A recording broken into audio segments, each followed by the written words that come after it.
Hello, hello, and welcome in to anybody who might already be here. If there is anybody here, I appreciate you being here. We will be continuing on with the Magical Turnabout, which is the second case in the game Ace Attorney Spirited Justice, as you can see right over there. So as a little recap, we'll go ahead and just kick it straight off into there. Well, first of all, apologize about that extended starting soon if anybody was here. I had just had the thought that I should have a little snack beforehand, so I grabbed a granola bar. Anyways, let's get to the case. So this one, we have our lovely little Trucy's in trouble. Let's see, we got the court record here. So this one all started when we joined Apollo and Athena. They were at a magical show that Trucy was putting on, the Grammary, True Grammary thing. And they were at like a special showing before the actual show came or whatever, because they were special guests. Anyways, so during the show, to make a long story short, during the show, one of the magicians died. So he was found dead inside this box that Trucy had apparently just like disappeared out of, because she was like put into this little coffin or whatever, and then she like poof, she was outside of the coffin, and then she stabs a sword into it, and then apparently there was a dead body in there because the guy falls out, even though it was supposed to be empty. So that's sort of long story short. The guy is, let me see, we got profiles here.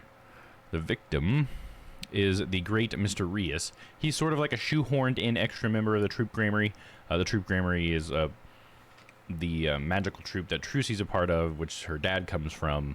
And most of the members are like dead or gone. And we've never met the great Mr. Rias in the previous games when we figured out about the Troop Grammary, but they kind of shoehorned him in, I guess, just to make him the victim. I don't know. Maybe it'll be like a greater thing in the story, though. But anyways, he's new to this game. So yeah, he's the one that died, and we don't really know much about him. Other than, what was it? He left the troop at one point because of maybe there was some sort of disagreement. Maybe we'll find some piece of evidence that reminds me of that. And then he came back with Trucy now heading the Troop Grammary or whatever since what was his name? I don't know, Valiant or whatever Grammary. He like gave her the rights to all the Grammary magic and stuff. So anyways. And let's see. We can continue on profiles. Let's see. Who are the people that are new? We have Bonnie de Fame. She is a magician who performed teleportation magic during the show. She's like a huge fan of Trucy, as she's been like leading us to believe. I think we had maybe some inklings that she might be like faking her persona, because I think she's been talking to this guy, Roger Reitens, a producer at Take-Two TV, known as the Ratings Raja. He's famous apparently. So this guy like apparently like owned the venue or whatever, or the show. He was like the producer of Trucy's show, and so he was really upset when this whole thing like went south. But I think we overheard him talking with Bonnie on the phone, maybe, or somebody on the phone. Maybe it wasn't Bonnie. I don't remember. But warning. Nope. Warning. I'm getting raided. Raid incoming. From Loopy Lolly. Prepare for awesome. Welcome in, everybody. Hype. How you guys doing? Welcome, Raiders. Sorry, I gotta let the warning go. The robot's gotta do his thing. What were you playing? I'll play some V Rising. Oh, nice. Hell yeah. I haven't heard about the game in a while. You know, I was gonna check the game out, and then I totally forgot about it. How are you liking it? Is it pretty cool? I heard it's like, if I'm remembering right, it's like... Welcome in Loopalolly. It's similar to the Viking game. Valheim, a little bit, maybe, people have said, I think. It's fun. Grindy. Yeah. I guess that's sort of like Valheim, right? That kind of grind. You like gathering materials and stuff so you can build stuff, right? Is it that kind of game? A little bit not at the same time. Gotcha. Is it like you have bosses? It's like, yeah, people always just said it's like Valheim, but you know, people say things are like other things all the time. But what about the nuance? What's it bringing to the table? You know what I'm saying? Yeah, it's a full-on survival. Okay, cool. Right on. That's cool. Yeah, I like that. I should check that out sometime. What if it's like on Game Pass or something? That would be so much easier to check out. Graphics are similar, that's why. Oh, gotcha. Yeah, people always fall for that with the graphics, right? Like, I'm more of like, I always try to think of like the mechanics-wise when I compare games, I guess. I don't know. It's not that it's wrong to compare games graphically. I mean, that lets you know something, right? But sometimes people just like, oh, it's a little bit in one way similar to this other game, so it's totally this type of game. You know what I mean? I guess that's what I try not to do that. I don't want to generalize too much. Because I think each game, you know, it's usually trying to bring something new to the table, so. It's late, so I'm going to find my bed. Oh, yeah, go ahead, Louie. Yeah. Hope you have a lovely stream. I absolutely will now that you've brought all your lovely people here. Thank you for stopping by, and have a lovely night. Bye-bye. I hope V Rising was great. That we have a new follower. Thank you for the follow. Oh, my gosh. My screen is so small. I couldn't read who that was. I'm sorry. 1 second. Oh, I don't have my activity feed up. Holy moly. Thank you for the follow. I will find your name. Why don't I have an activity feed anymore? Professional streamer right here. How do I add that? Oh, I'm sorry, 1 moment. I used to have one. Did Twitch update? Didn't it used to have like a little activity feed in you?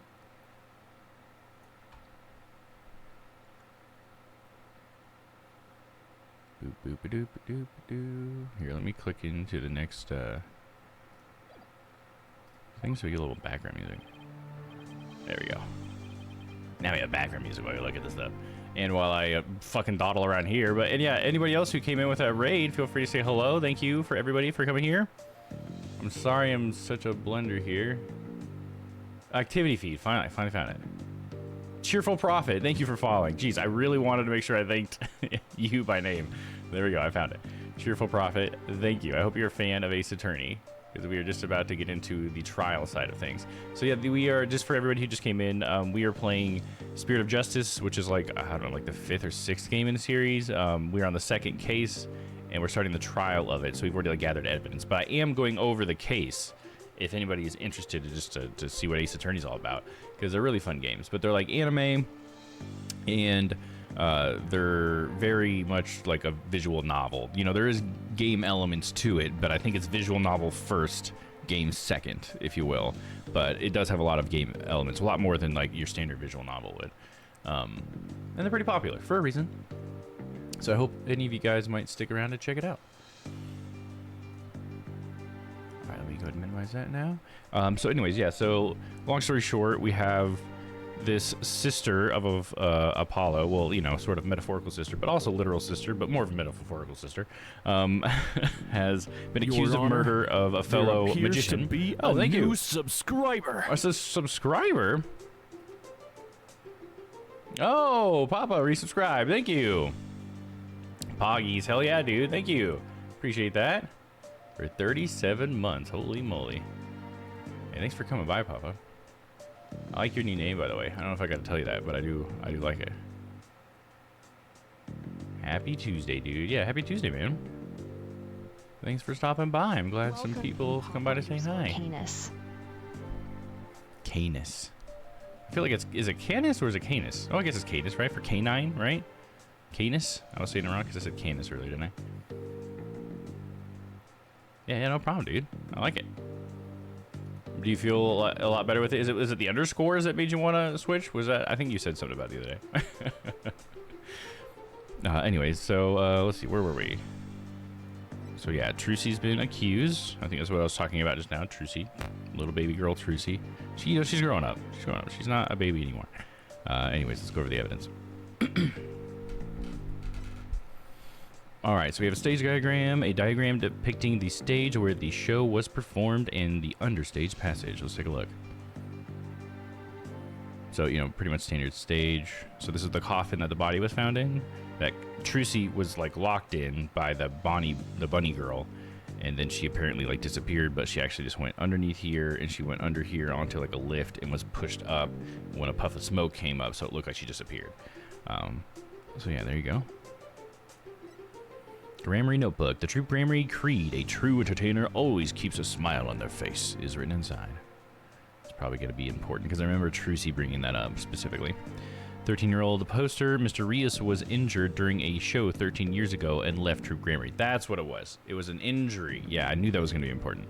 So here's an old poster where we do see Rios. That's Trucy's mom. Or no, it wasn't. Was it Trucy's mom? Anyways, that's her dad. I think that's what happened because she's dressed like her. So I don't remember that specific detail. I could be a little bit wrong. Anyway, And that's Val and Gramarye, and then this is like the guy who used to head the whole thing, but when he died, there was a bunch of drama. That was the last game. Show script. Bonnie's script. The fire trick was canceled due to the incident. So this shows us like the order of things that happened. We got magic show script. 9:30 a.m. Mr. Rias transforms into a dragon in Trucy's hat trick, which was a really cool little anime scene we got to watch.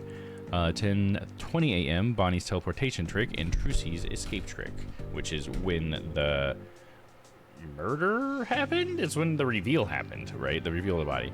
11 a.m. Mr. Rias' fire trick was supposed to go off, but this will be dangerous. Make sure the fire bucket is ready. And I feel like this is going to matter at some point. I think this came up again in our investigation, I think. Something about the buckets and Bonnie not getting them or something like that.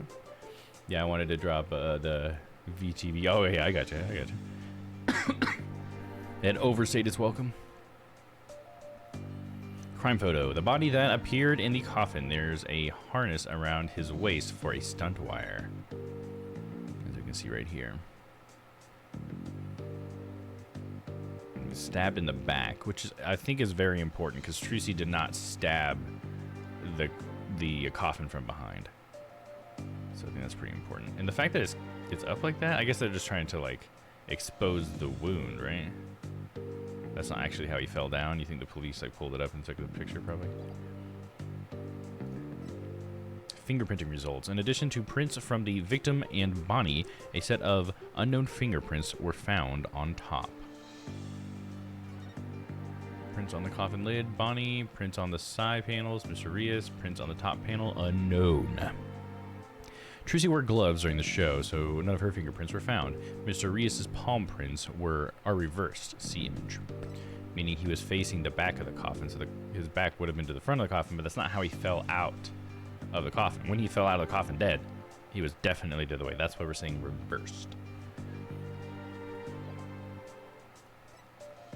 Fire bucket. Yeah, see, here's the bucket that she was supposed to fill. A bucket to be used in case of fire. Not only was it empty, but dust lines the inside of the pail, meaning it was never filled. Little Bonnie, meaning she knew this would happen because she didn't fill the bucket, right? She didn't need to because she knew it would never get to that trick. Contract. A contract signed by Trucy herself. It details liability for compensation. Oh, I forgot about this part. Yeah, that's right. She was forced, or not forced, but she was tricked to sign a contract with this, like, special device, I think, right? Like, this thing that they had it in and made it look like she was signing one contract, but she was actually signing another. Or no, it was like a carbon copy thing. That's what it was. They had a carbon copy sheet, so she signed one contract, but she was actually signing two. But it was actually her signature, so, you know, clever, but naughty. Performance contract. Article 1. The first party will pay all expenses for the magic show. The second party will confer all program broadcasting rights to the first party. Article 2. If, through the fault of the second party, the show must be canceled in part or in full, the second party will pay $3 million as compensation to the first party. The undersigned understand and agree to the terms and conditions outlined above. First party, Roger Redens. Second party, Trucy Wright. And the thing is, I guess like Trucy's like really big on reading contracts, so there's no way Trucy would have done that. I think she's like very detail oriented. I think that was brought up. Trucy's statement. Trucy moved the stage lifts to cover for Bonnie's mistake. She told no one about this. Trucy's statement. Bonnie messed up Mr. Hat's position for the escape trick, placing him opposite the scripted location on the right side. As a result, Trucy had to quickly move the lifts under the stage. She never told anyone that she had to move the stage lifts. That's going to be important. And just to reiterate what we're talking about, under the stage, there were, like, Mr. Hat, which is, like, the wooden dude that Trucy pops out. So it's, like, part of her trick. It's like a mannequin. Was supposed to be right here, but he ended up over here. And so Mr. Hat's supposed to, like, poof and turn into Trucy. So because he was over here, Trucy had to pop up to become in his spot. She had to move the platform over to this side so that she could pop up in the right spot. And she didn't tell anybody she did that. I think we're on to the clipboard, right? Because there was nothing else here. Because that was the last thing, yeah. And here's that sneaky, sneaky clipboard. The clipboard used by Trucy to sign her contract. It was also instrumental in the Ratings Raja's dishonest dealings. That son of a bitch. Stage lift number 2. The stage lift Trucy had to move out of the way during the show since it was already all the way up. Oh, that's right. Yeah, she couldn't like redo it herself, like pull it back down because it's like I think it's like a spring-loaded dude. So yeah, she just had to move the one that was already there out of the way and push that one in the way. I forgot that was an important detail as well, I'm sure. And the sword stand contains the rubber sword Trucy says she swapped in for the trick. Yeah, because she's claimed that she didn't even use a real sword. The sword that she stabbed was rubber, but apparently the sword that was found there was metal. So there's a bit of a discrepancy there. So they obviously think Trucy's lying because she killed him, but yeah. Show footage. A disc with a recording of Trucy's escape trick on it. Ooh, yes, we must watch this. There we go. There's Mr. Hat doing his thing. And there's Bonnie over there.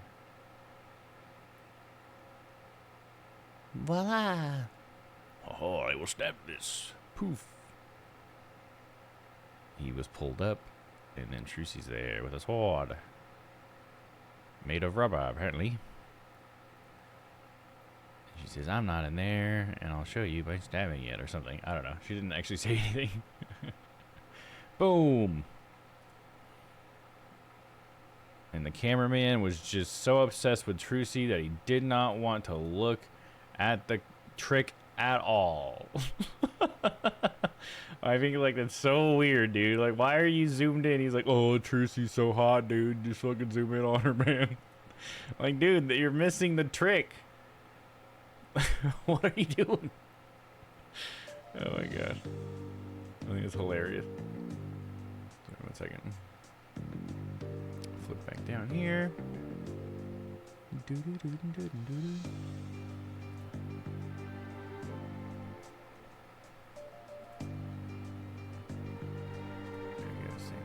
Sorry, I had to flip a setting really quick, and we're back. All right, so that does it for the footage. Was there any more profiles? I mean, we got Athena. She's, you know, Athena. We got Phoenix. He's Phoenix. And yeah, Emma's the detective. She's finally a forensic investigator, and she's also the detective, so she's our gumshoe, if you will, and that's exciting. Because she's happy now. She's not mad at Apollo all the time. Oh, you know, I forgot to turn on my face light. One sec.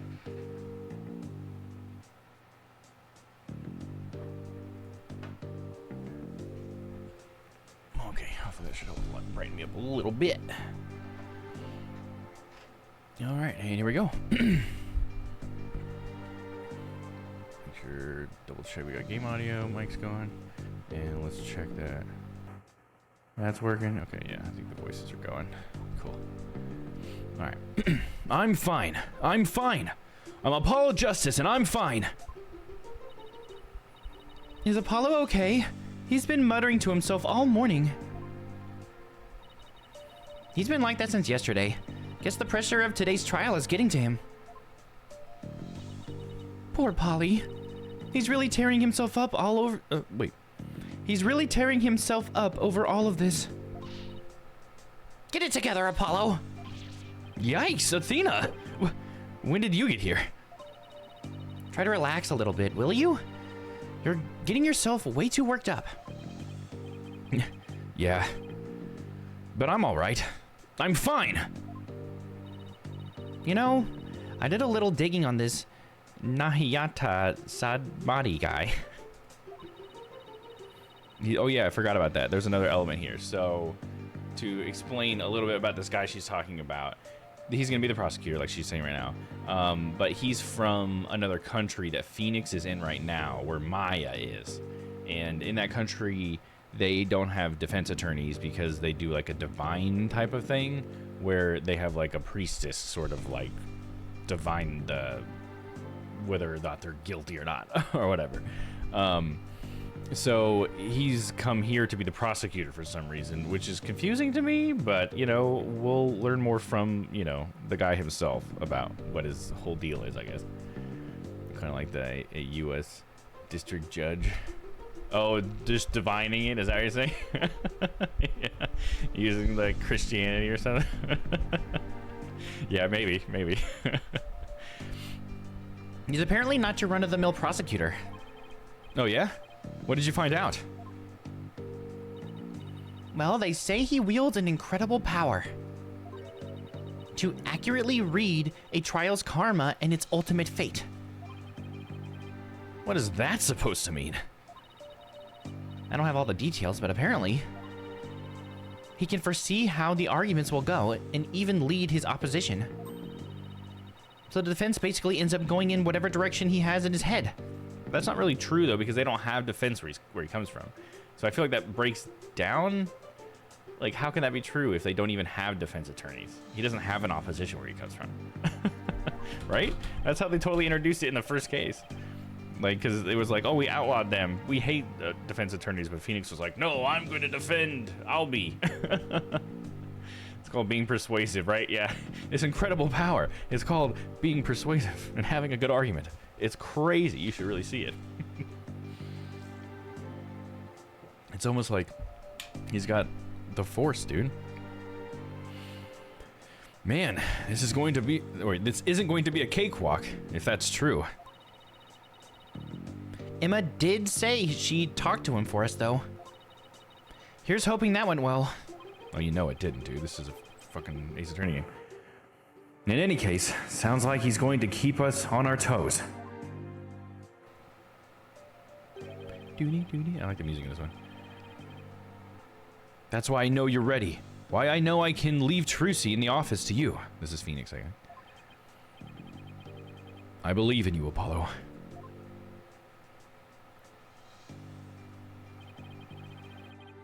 Mr. Wright is putting his faith in me. I can't let him down now.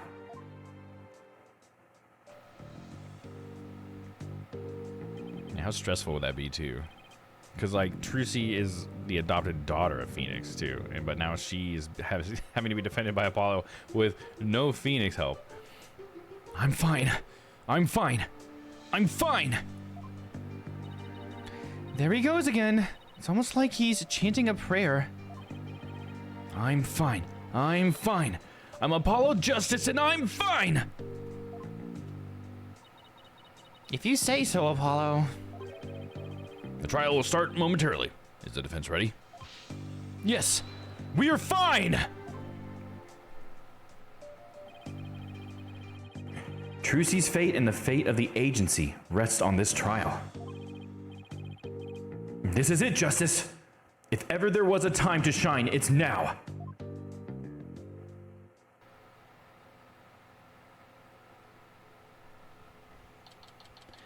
April 28th, 9:30 a.m.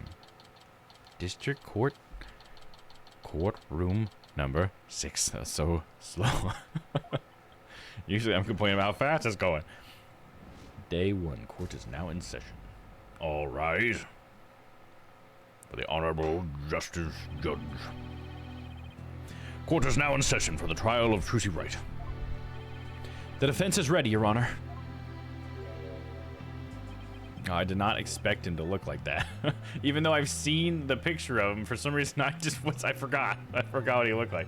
I hadn't even thought of a voice for this guy yet. I guess I'll have to be like monotone, maybe? Maybe like softer toned, monotoned. It's like a more of a whisper, maybe. We'll try something like that, I guess. And the prosecution.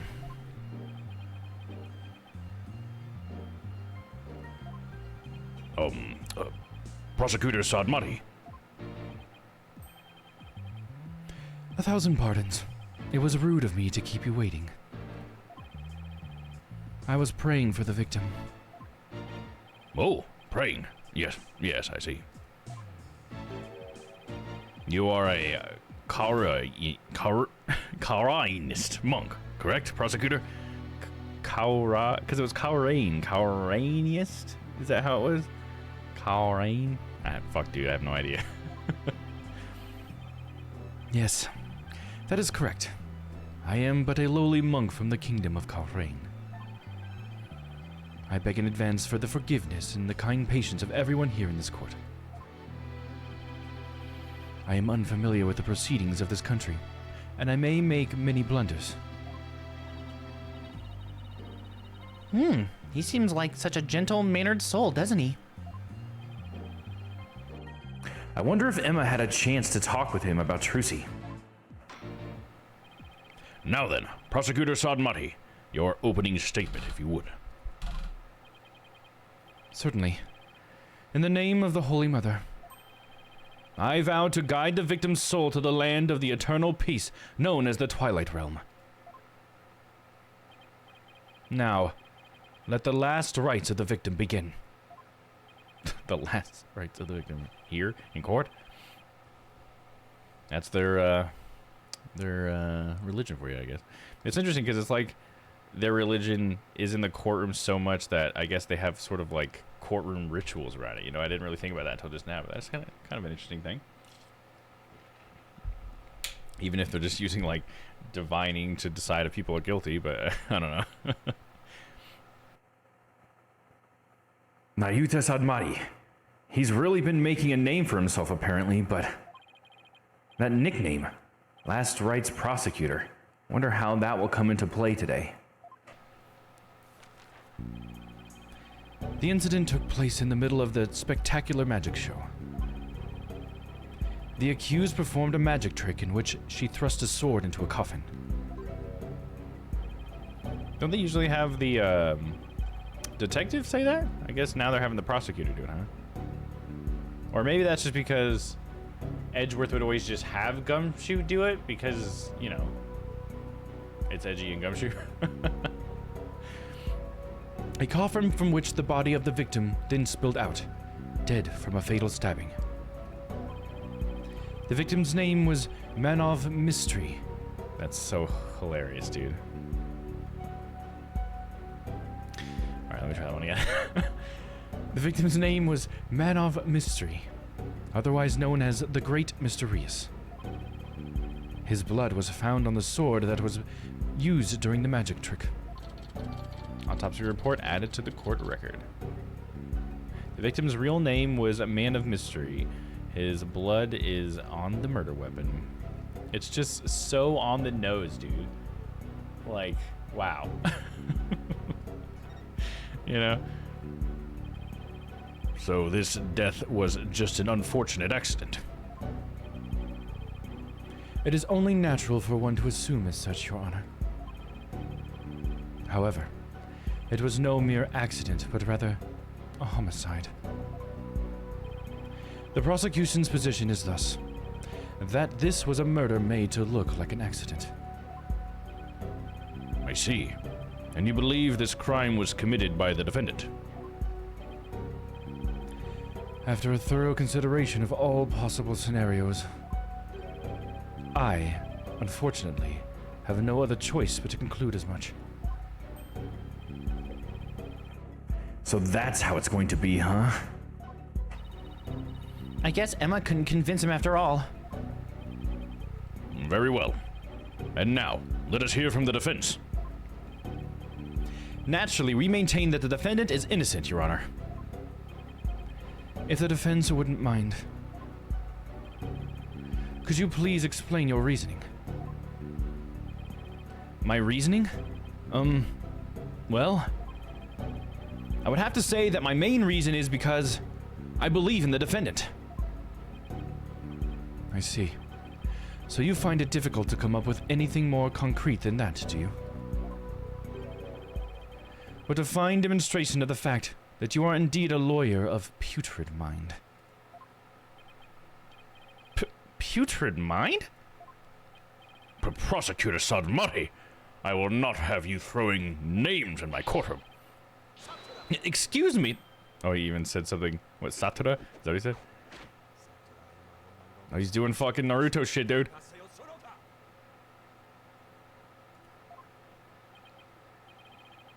If you don't mind my asking, prosecutor, but what was that you were just chanting? A sutra of the Holy Mother that guides those of tainted soul toward enlightenment. It is Karena's incantation to awaken the foolish from their fruitless slumber. Fitting for a lawyer who indulges in such a fancy as the innocence of the accused. I see. So basically you're asking the defense to get real? I think that's what the kids say. Allow me these few words, defense. It is my duty as a monk to punish sinners, and to guide victims' souls to the Twilight Realm. Should you show repentance and admit the accused's guilt now, no harm will come to you. But, should you interfere with my sacred last rites for the victim,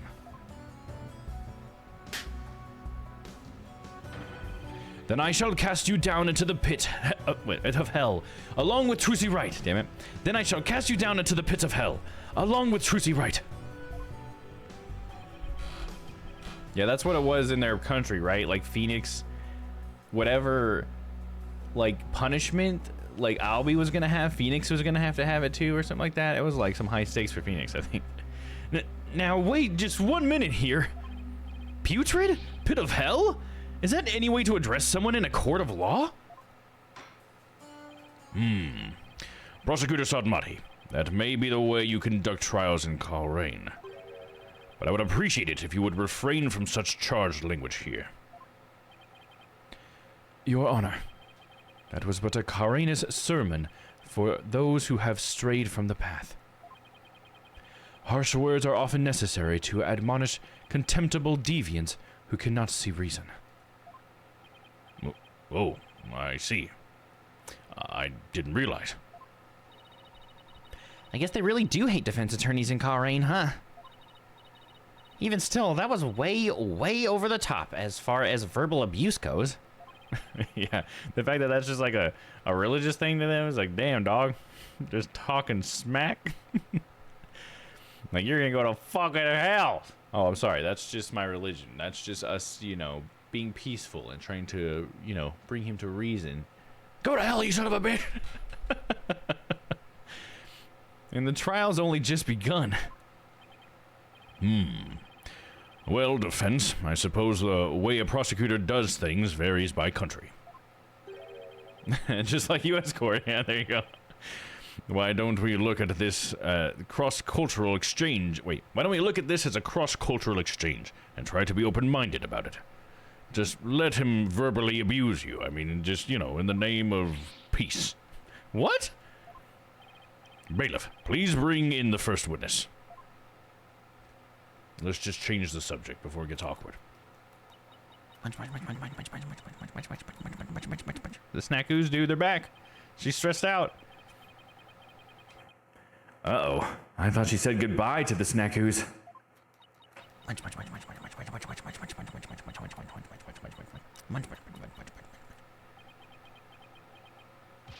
Detective Sky, the courtroom is no place for gorging yourself.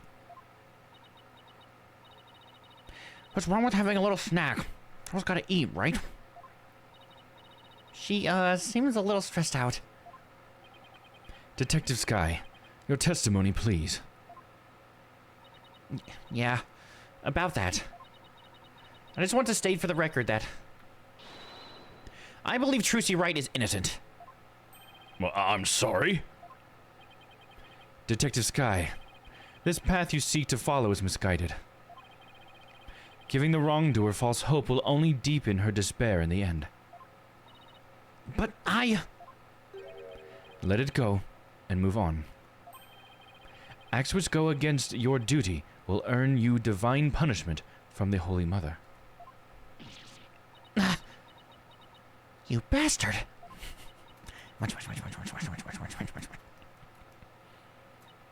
Chew.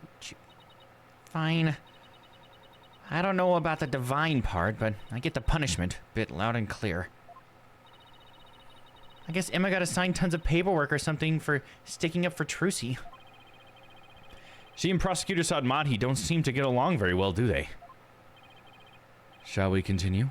The prosecution contends that the accused had a clear motive. The evidence, if you would, Detective Sky. All right. Please take a look at this poster.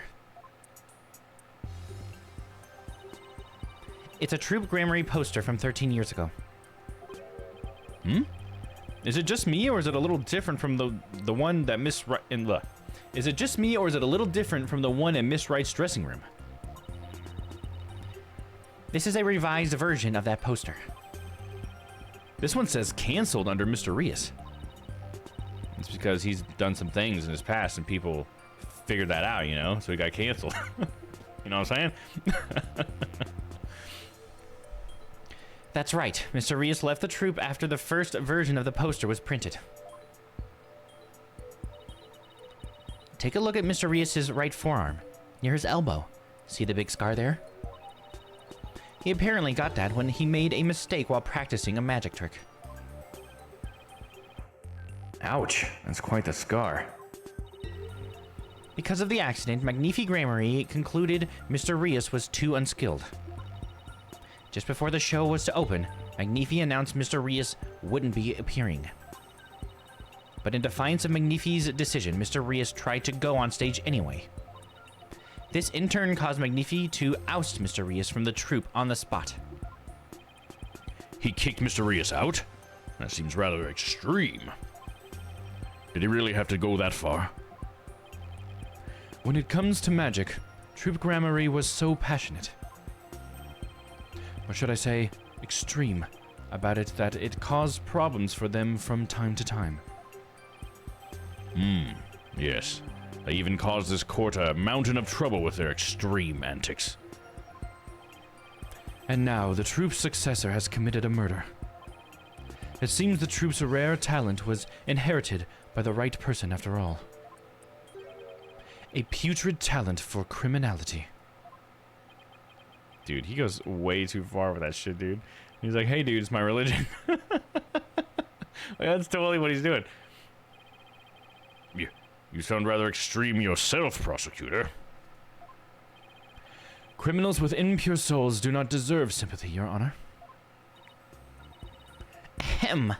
As I was saying, after his expulsion, Mr. Rias apparently went on to hold a grudge against the troop.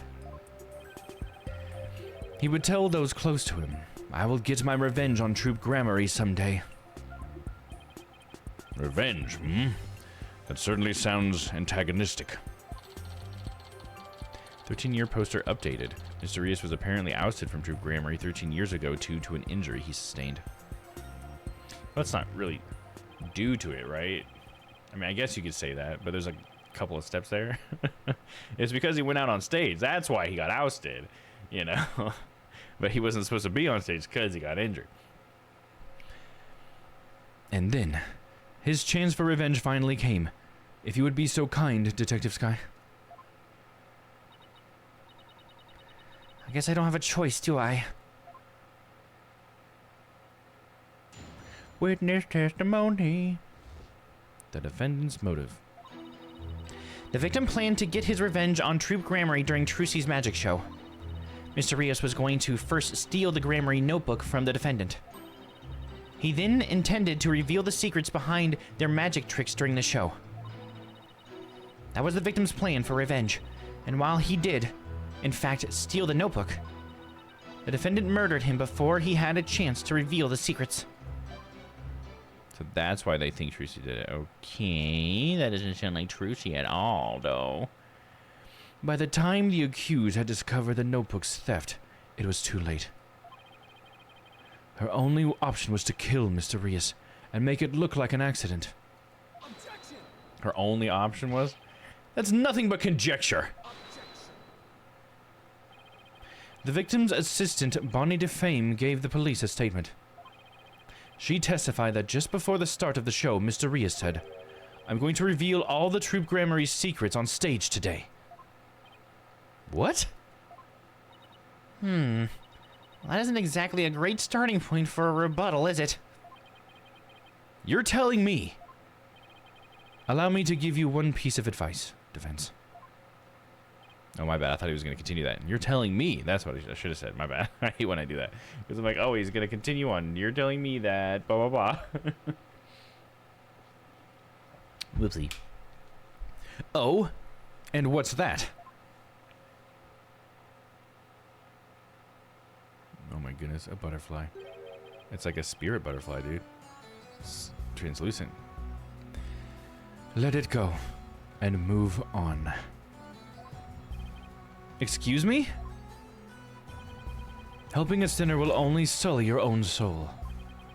One possessed of an unclean soul will burn in the flames of hell, and then be ever burdened with that sin in their next life. But I don't believe in that sort of thing. Besides, I have no intention of giving up.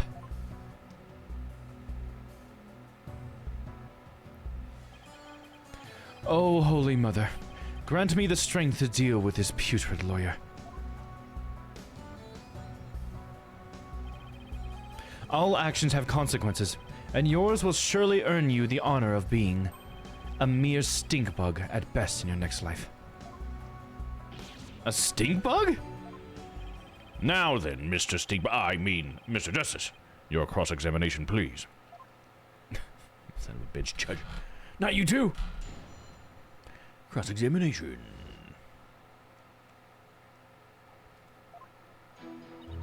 Oh, is that how we do it now? That's new. It's not a bar anymore. It's a number of badges. Interesting. Let's go ahead and do a little savey poo right here. Just in case something catastrophic happens, you know? Good checkpoint. Alright.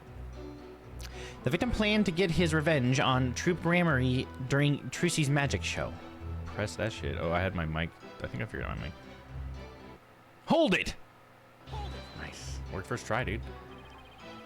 Revenge after all this time? It's been 13 years already. Why now? I know, right?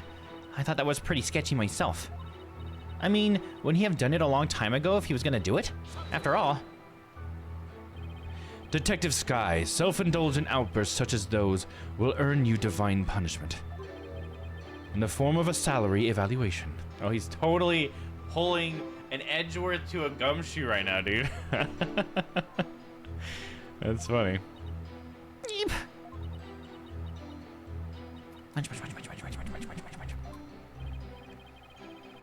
Wait, that's what divine punishment means? Let the detective have her snack. This humble servant of the Holy Mother shall explain. Over a decade ago, Troop Gramarye was at the height of their popularity. But then their reputation declined and they had all but faded from public memory. Until recently, that is, when Trucy Wright sought to recapture their former glory. The defendant. And at such a young age, too. How impressive.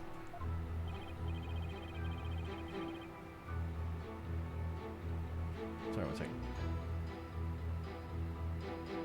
Okay, yeah. Sorry, I thought I heard a weird sound. Yes, the accused's skill at magic is undeniably impressive. If she hadn't fallen onto the path of sin, she would have had a bright future ahead of her. She does have a bright future. Shut the fuck up, man. It's Trucy we're talking about here. It's always sad to see such promising young potential go to waste. Such a shame. Now then, Detective Sky, how did Mr. Reyes plan to get his revenge? And please put down the snackoos before you continue your testimony. Yes, Your Honor. Mr. Reyes was going to first steal the Gramarye notebook from the defendant. Hold it! What evidence do you have that Mr. Reyes actually stole the notebook? Well, you see,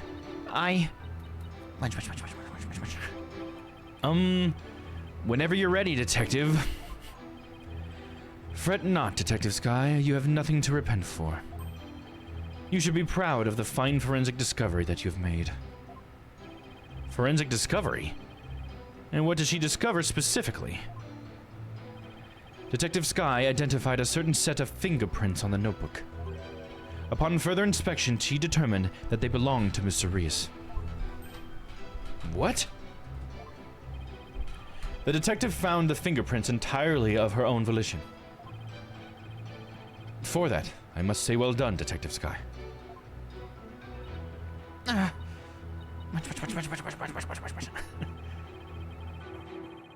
Get a little too addicted to using your precious white powder, did you, Emma? I mean, hey, come on. If it's the truth, it's the truth, right? We gotta be on the side of the truth, Apollo. Now, Detective Sky, I would ask you to explain exactly how Mr. Rios intended to use the notebook to exact his revenge. All right. Well, first he stole the notebook. He then intended to reveal the secrets behind their magic tricks during the show. Hold it! Damn, first time. Hold it! I'm going to reveal all the Troop Grammary secrets on stage today. That's what Mr. Rios himself said, right? Right. But he didn't exactly specify which Grammary secrets he was talking about. But the prosecution thinks he was referring to the secrets behind Troop Grammary's magic. Yes, that is the prosecution's assertion. When the accused realized that Mr. Rios was to reveal her family's most closely guarded secrets, she naturally panicked. So, basically, Trucy's notebook was hiding in Mr. Rios' things because he had stolen it himself? I see. Truly a motive that only a magician could have. Yes. That's what the prosecution believes anyway. That was the victim's plan for revenge, and while he did, in fact, steal the notebook... Hold it. Hold it. Do you really believe what you're saying, Detective Sky? Do you really think Miss Wright killed Mr. Rios to stop him from getting his revenge? Oh, of course I don't think that. The truth is we know... Keep your private considerations separate from your public duty. I warned you about this very thing before the trial began, did I not, Detective Sky? Yes, you did. Please recite my exact words to you. Emma Sky, you are a detective first and foremost, and not the accused friend. Remember your duty and fulfill it faithfully. Excellent. So you do remember what I said to you. Your devotion to your work will be rewarded, for the Holy Mother sees all. Munch. This Holy Mother is no scientific concept I've ever heard of. Those two really don't get along, do they? Well, science and religion go together about as well as oil and water. As I was saying... Yeah, that's funny. You know, I hadn't actually quite thought of that, but that is sort of what they're doing here, right? With Emma and him, they're putting science against religion.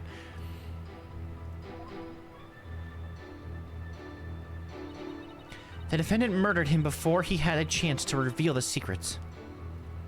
Hold it! Dude, like, this game has definitely improved the speech recognition. Either that, or maybe it's the whole emulator. I don't really know what's what's the fault here. But this has been way better than the other games so far. I'm sorry, but what exactly is the basis for claiming it was murder? Beats me. What? The basis is beats me? You'll have to ask Prosecutor Sadmati over there, because he hasn't told me his reasoning either. Much. Detective Sky, your feeding of information to the defense has not gone unnoticed by my eyes. Oh. The bad karma of acts which go against your duty will impinge upon you in your next life. But even before that, it may impinge upon your job in the form of a transfer. But please don't get me kicked out of the forensics unit. Anything but that. Poor Emma. She's really been risking everything for this. Or for us, I should say. Well, Prosecutor Sadmati, what are your grounds for claiming homicide? It was the luminous tape in the understage passage. I realized that it had been moved. moved so that Mr. Rios would climb up into the downstage coffin by mistake. What? Mr. Rios, who was waiting in the understage passage, was supposed to have used the upstage ladder shown here on the left.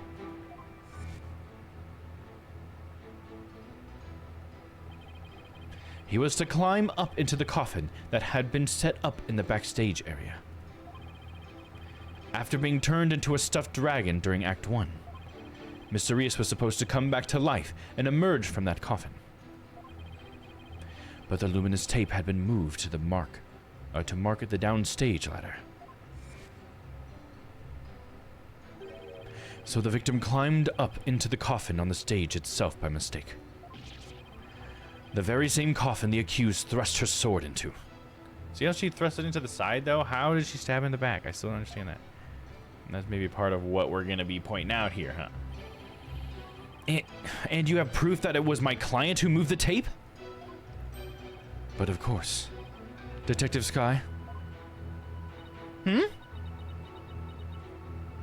Oh, that's right. I identified the defendant's fingerprints on the luminous tape. But she was wearing gloves. You what? He actually had proof? Well, defense, are you finally ready to let it all go and move on? Absolutely not! Detective, please add the information about the prints on the tape to your testimony. The defendant's prints were on the tape. I guess she must have moved it during the show.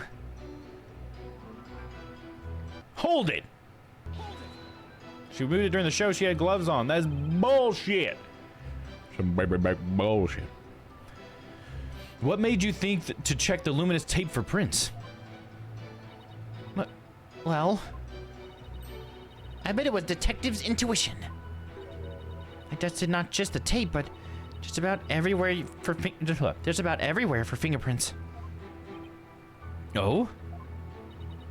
I tested pretty much every single surface in the theater. I mean, it was so nice to be able to dust for prints without anybody getting mad at me. That's funny. Because she loves that shit. It's great that you're enthusiastic, Emma, but there is such a thing as too enthusiastic. The tape was moved to guide Mr. Rios into the coffin that was downstage? If that's true, it does sound like a murder rather than an accident. It certainly doesn't help that Trucy's prints are on the tape. I wish I knew what sound would even be appropriate to make in this situation.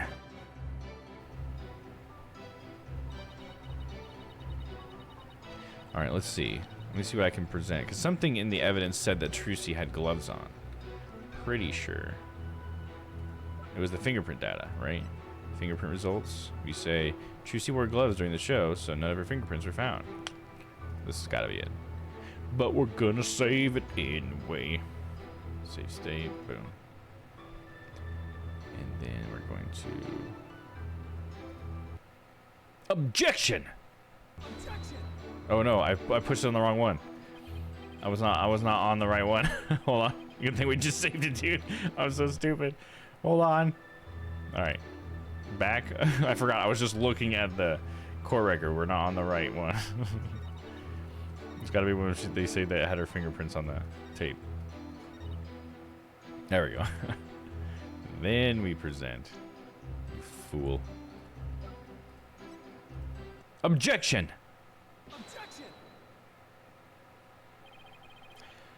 I'm sorry, Detective Sky, but there's a flaw in your testimony. Oh? Really? The prosecution is claiming that Miss Wright moved the understage tape during the show in order to guide the victim into the coffin downstage. But it doesn't make sense that she would leave prints on the tape at that time. It doesn't. Please consider the fingerprinting results of the main coffin, which shows that not one of my client's fingerprints was found on it or in it. That's true. We didn't find any of her prints on that coffin.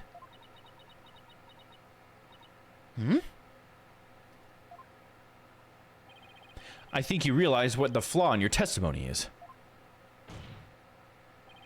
Claiming Miss Wright left prints on the tape during the show is inconsistent with the facts. Because she was wearing gloves during the show. Oh! She must have left the prints sometime before the show started. In other words, her prints do not prove she moved the tape to mislead the victim. The prosecution's investigation was insufficient. Oh my. But on a personal level, I'm very happy about that.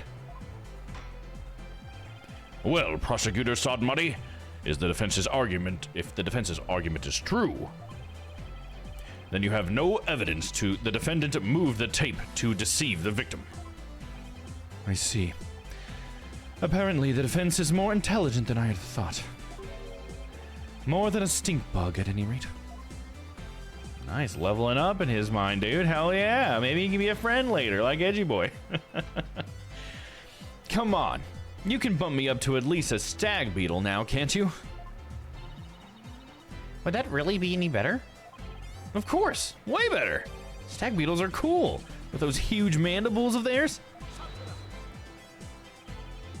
If the defense wishes to be promoted to a stag beetle, then answer me this question.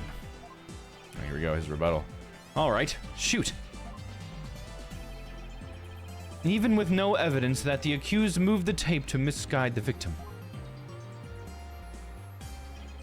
the victim still climbed the ladder using the tape as a guide, and entered the coffin on the stage. The accused then thrust her sword into said coffin with the victim in it. So what you're saying is, the fact remains that the victim was stabbed to death, right? Precisely. However, this does drastically change one aspect of the case. If the accused did not lead the victim into the coffin on purpose, then it means the victim's death could have been accidental. If it was indeed an accident, the defense can argue that it was involuntary manslaughter. I see. If it was involuntary manslaughter, they could plead extenuating circumstances. And the severity of the crime could be mitigated. Defense, if you believe the accused did not murder the victim, then do you argue that it was an accident? No, we do not. No way.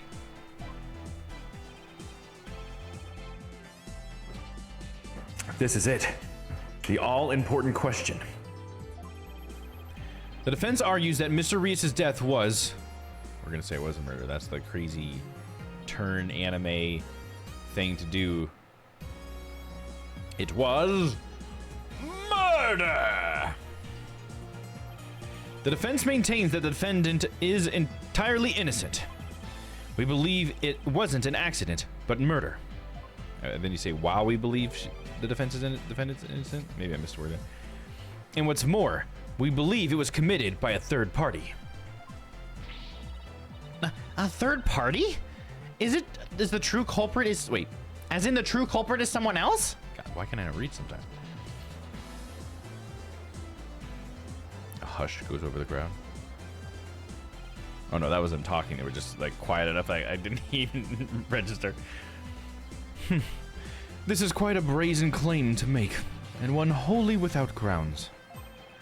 Your voice is as loud as your suit, and your mind echoes just as loudly in emptiness.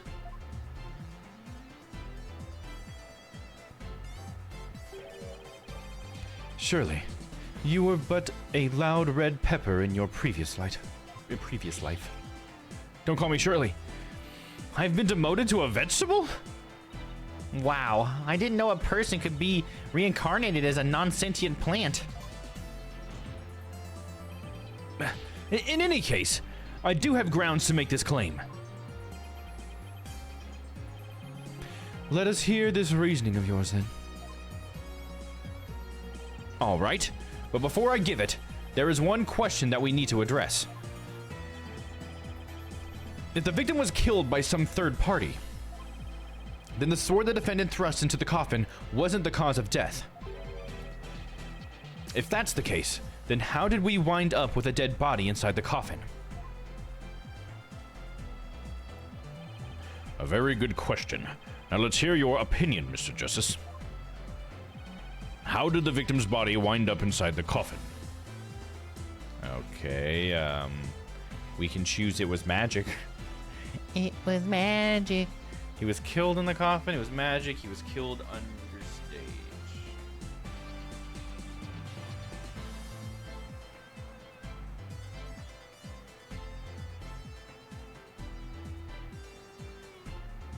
He must have been killed under stage. That's what I'm gonna go with. You know, it's definitely not it was magic. That's obviously not the right answer, but we should pick that one just to see what the judge says. So we're gonna save it. And we're gonna say it was magic. Okay. It was magic! The defense would like to contend that it was magic. I've seen that kind of trick before. Money appearing in an empty box, for example. I see. And how does a trick like that work? What's the secret to it? The appeal of magic is in its mystery, wouldn't you agree, Your Honor? Sometimes it's better to just accept it for what it is. Enjoy it and move on. The real mystery here is how you passed the bar exam, Mr. Justice. All right, let's just move on then, shall we? Why don't you try again? Okay, you got it. Load game.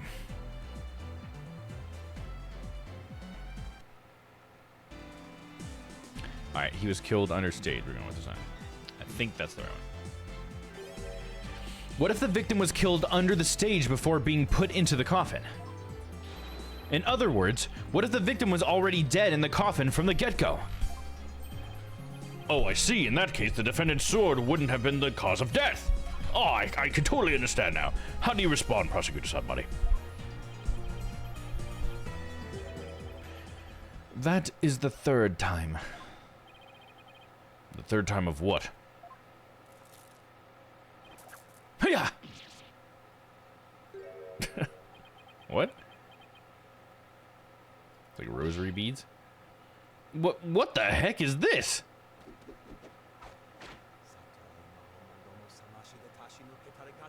Courtroom jutsu!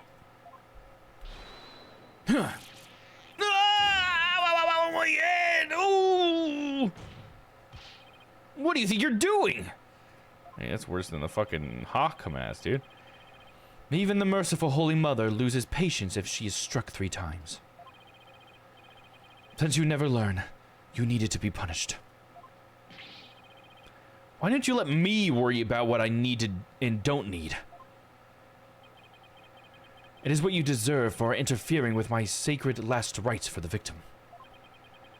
You are a brainless lawyer chasing phantoms. You know nothing.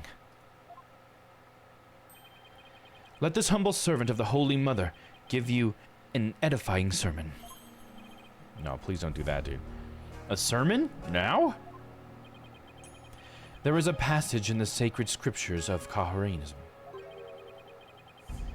A cornered frog will swallow even a snake. Huh? A cornered lawyer has unexpectedly struck back hard against the prosecution. Did I get it right? No, for I am not done with my sermon. And yet, the frog still dies, its belly bitten and torn from within. Just great. And in this case, you are that frog, defense. What exactly is your point, anyway? Let us assume for a moment that the victim was killed under the stage.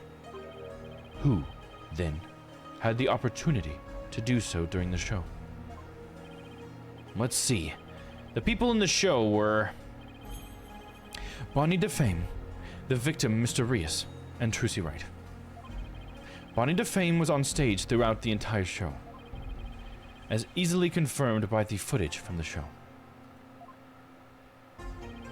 Which leaves us with only one suspect, Trucy Wright. Now do you see?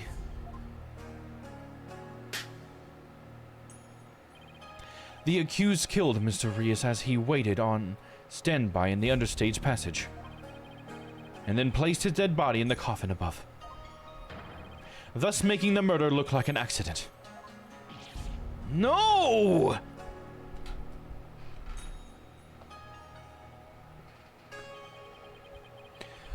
Oh, great and merciful Holy Mother. Thus, another putrid mind has been guided toward enlightenment. Can't believe I swallowed his trick question whole. You son of a bitch. There was an unknown person's fingerprints, though, right? Isn't that what we're gonna bring up? Sorry, but I have to raise an objection here. Athena? What are you? There's something I want to point out, Apollo. And who might you be? You strike me as a mere child in incontinence. I may be young, but I have an attorney's badge just the same. And you would contribute to this discussion in that capacity? I most certainly would. Oh, she's doing a thing. Whip, whoop. You just argued that the defendant killed the victim under the stage. But let me remind you that Miss Wright is a girl. Clearly. Surely you didn't raise an objection simply to point out such an obvious fact. Your Honor, please send this little child's guardian to come take her home. But I'm not done with my sermon. You don't need to talk like Prosecutor Satanmati, you know. Listen, if the victim was killed in the understage passage, then his body would then have to be hauled up to the stage, right? However, Miss Wright is a young girl, and a pretty petite one at that. She couldn't possibly have hefted the large body up and put it in the coffin. That's true. It does seem like it would be a rather difficult task for the defendant. Dude, it would be a difficult task for a grown-ass man, dude. You know, like, a fucking limp-ass body, dude? Oh my god. There's no way. I don't think even I could do it. I work out. What do you think of that, prosecutor? Who's the child now? In my religion, the priestess of Karanism are revered as the pillars of our beliefs. The priestesses. So I naturally hold nothing but deep respect for women. I also think highly of the female perspective. I am what they call woke. Says the man who called this fair maiden a little child. Who's a fair maiden? I agree that your point is worth discussing, defense. How, indeed, was the dead body raised up into the coffin? By the accused, Trucy Wright, that is. You're committed to pointing the finger at her no matter what, huh? Then you explain how that'd even be possible. But of course.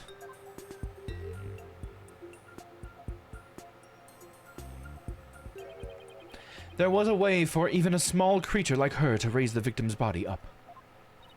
Huh? Wait, you really can't explain it? I foresaw that our arguments would come to this, so I have prepared a witness. Well, well, I admire your readiness, prosecutor. It is really not that difficult when you can read the ultimate outcome of any trial. He couldn't have really predicted that things would turn out like this, could he? It's pretty hard to believe. Excuse me, but may I step down now? Yes, I suppose you may. One moment, Detective Sky. I'm sorry for, the way I handled all this. You did a fine job, Detective. Your testimony was invaluable. It was? Yes. You served well as a detective and did not allow your personal feelings to interfere. You overcame the conflict emotions and you felt the... Sorry. You overcame the conflicted emotions and you felt and performed your duty admirably. You will be rewarded for your fine work. Oh! Thank you. I hope we can work together again in the future. Emma seems bewildered by the unexpected praise. I guess he's a pretty nice person, like they say. As long as you're not up against him. Now, then, let us call the next witness.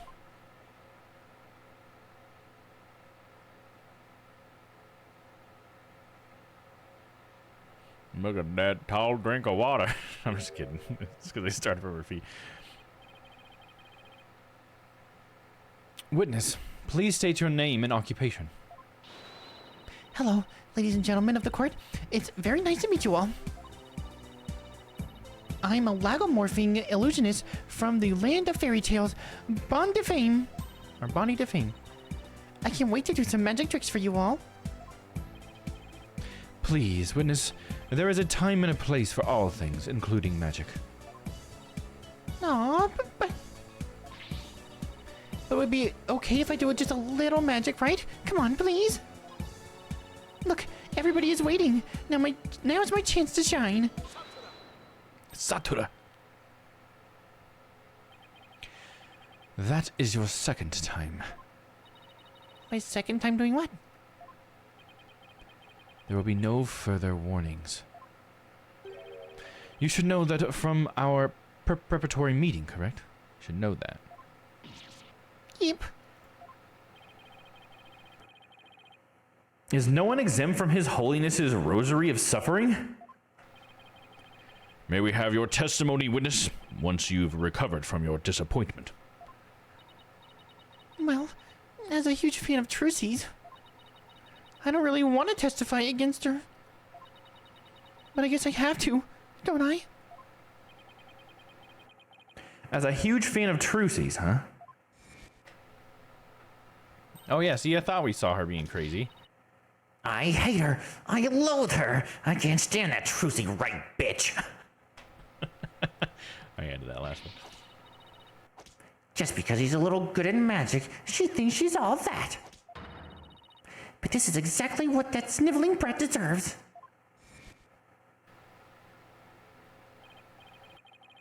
Sure, you're a real fan, all right. Of destroying Trucy, you mean?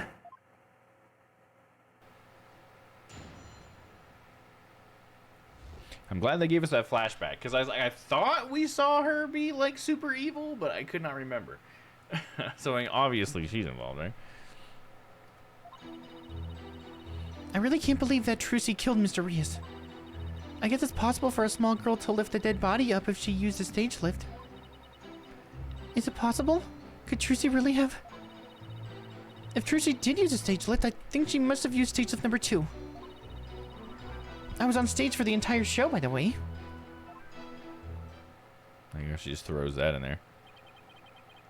I think she got the stage lift wrong. She would have had to use number 1, because number 2 was already used, bruh. You were on stage the whole time? And you're sure about that? There is no question. The entire audience could testify to that fact. What's more, she is shown clearly in the TV show footage as well. I couldn't possibly have killed Mr. Rias. Not little old me. Therefore, the only person who could have killed the victim under stage is the accused. Furthermore, by using a stage lift, even a petite young lady could have raised the body up to the stage without difficulty. You've got to be kidding me. Very well. The defense may now cross-examine the witness. Wasn't it like really hard for Trucy to even move that one? Or wasn't Trucy, it was us? Like something. We watched somebody try to move it, didn't we? The understage passage. I really can't believe that Trucy killed Mr. Rias. Hold it! Allegedly. Allegedly. You said you were a huge fan of Trucy's, isn't that right? Oh, yes. I even became a magician because I wanted to be just like her. The first time I saw her, she was performing at the Wonder Bar. She was the only in junior high back then, but she got up on stage with tons of confidence.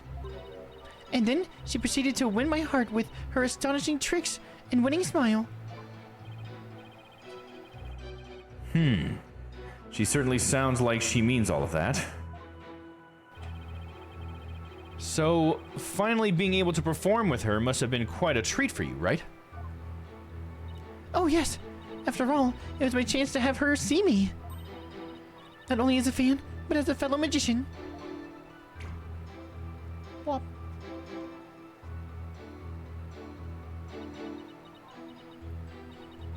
But then that horrible accident happened. It was not an accident. It was murder. Witness, please explain, if you would, how a small young woman such as Trucy Wright could have raised the body. I guess it's possible that for a small girl to lift a dead body up if she used a stage lift. Hold it! Hold it! What makes you think it would be possible? It's not like you tried it out yourself, right? Well, Actually, we did try it out for ourselves. You did? Detective Sky, if you would. Oh! So that's why you made me do that. Detective Sky, what did he have you do? The prosecutor asked me to try raising one of the male police officers with a stage lift. Without a single word of explanation as to why he was making me do it. You're kidding. It's as if he really can foresee all of our counter-arguments. Do you underestimate, or do not underestimate, this humble servant of the Holy Mother?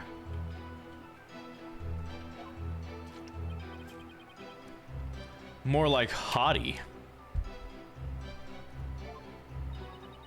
He's a real hottie, you know what I'm saying? I guess that means Trucy could have lifted the dead body up. Does that mean...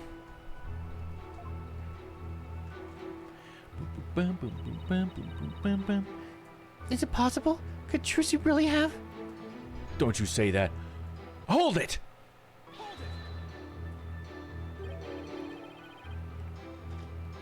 Is what possible? Could Trucy really have what? Mr. Fame, please finish your sentence. After we interrupted her. Well, I... Don't try to beat around the bush. Come right out and say it. Why not tell this court what you really believe? What I really believe?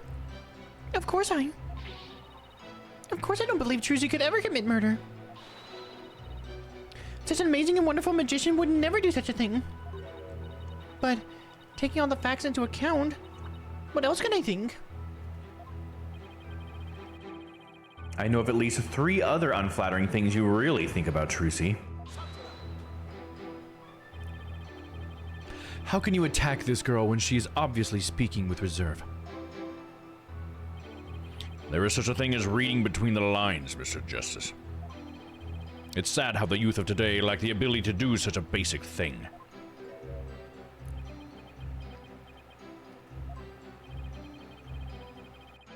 Looking at me like that isn't going to help me stick my foot in my mouth less, Your Honor. Witness, please describe what the accused might have used to lift the dead body. What the accused might have used. All right. If Trucy did use a stage lift, I think she must have used stage lift number 2. Hold it! Hold it! Oh, man. Oh. All right. Let's continue. Stage lift number 2? You mean the stage lift shown here on the left? That's right. With a stage lift.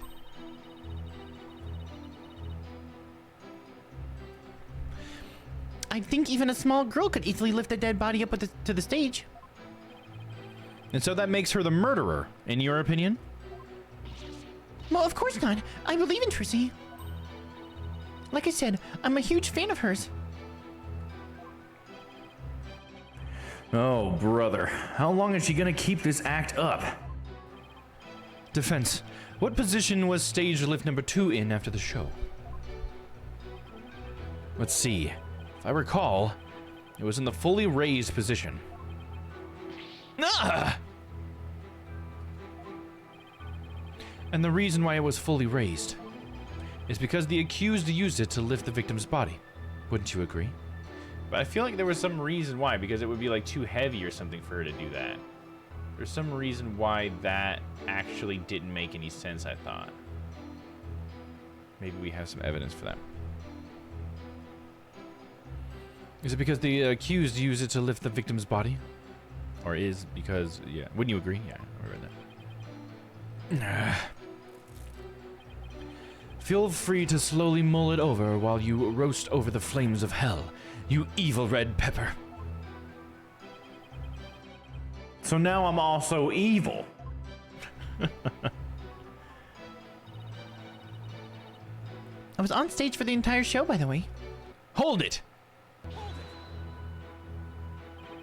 You didn't have a single spare moment to slip down to the understage passage? Huh? Don't tell me you're suspecting me now. I'm just trying to do my job by fully examining your alibi. Depending on how solid it is, I might have to suspect you, yes. You ought to be kidding me. Don't spit on my head and tell me it's raining, lawyer boy. I'm right here in the footage. Or are you too much of an idiot to see? Huh? Mr. Fame, are you feeling all right? You seem suddenly different. You seem a little crazy. Oh, oops. Where did that come from, right? Oh my, I seem to have snapped there for a second, didn't I? Boing. You didn't just snap, you broke character just now. In any case, I was on stage the whole time performing magic. I mean, you saw me in the footage, right? My dazzling and flawless performance. Flawless? That's odd, considering what you told me. You said that you'd made a mistake with where you positioned Mr. Hat. Mr. Fame, to what is the defense referring? Well, I made a little mistake on stage. I was in charge of operating Mr. Hat, you see. According to the script, I was supposed to place him to the left of the coffin. But I flubbed it up and I made him stand on the right of the coffin instead.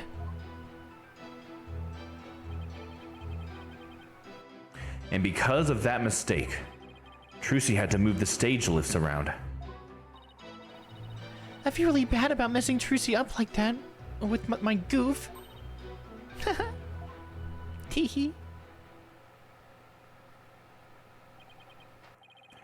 Darn it, I don't see any inconsistencies in her testimony. Now, do you know who the real killer is? Come on, Gramps. Don't just sit there and hand down your ruling pronto. Do it quick before you keel over up there. I beg your pardon. Oops. Oh, what's gotten into me? I'm so sorry. What the hell, dude? She's not very good at this. I give her another 5 minutes before she tears off that mask. Well, defense. Are you ready to let it all go now? Of course not. I'll never give up. I see. I suppose this too is fate. The sacred scripture of the Karain of Karanism describe a variety of hells for the damned. For someone like you, who struggles ceaselessly against his fate, Papul Boljig seems most appropriate. People boil what? Oh wait, that's Karinese. What sort of terrible place is Papul boiling? A place where the more one struggles, the further one falls into the abyss. At the bottom of the abyss, a ferocious beast awaits. Think of it as something akin to an antlion sandpit trap. That's actually exactly what I was thinking. Oh, there's one of those in my backyard. I'd like to go out there and play with him and give him little sticks and stuff. Wow, Kyrianist Hell is closer to home than I thought. Now then, enough about my little sandline guy. It would appear that a witness's testimony supports the prosecution's claims. That the defendant is the only one who could have killed the victim under stage.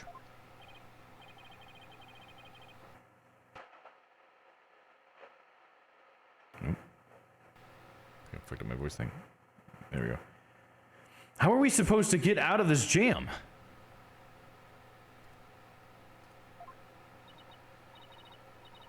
Hey, Apollo, if you can't find any contradictions, maybe it's time to use analytical psychology.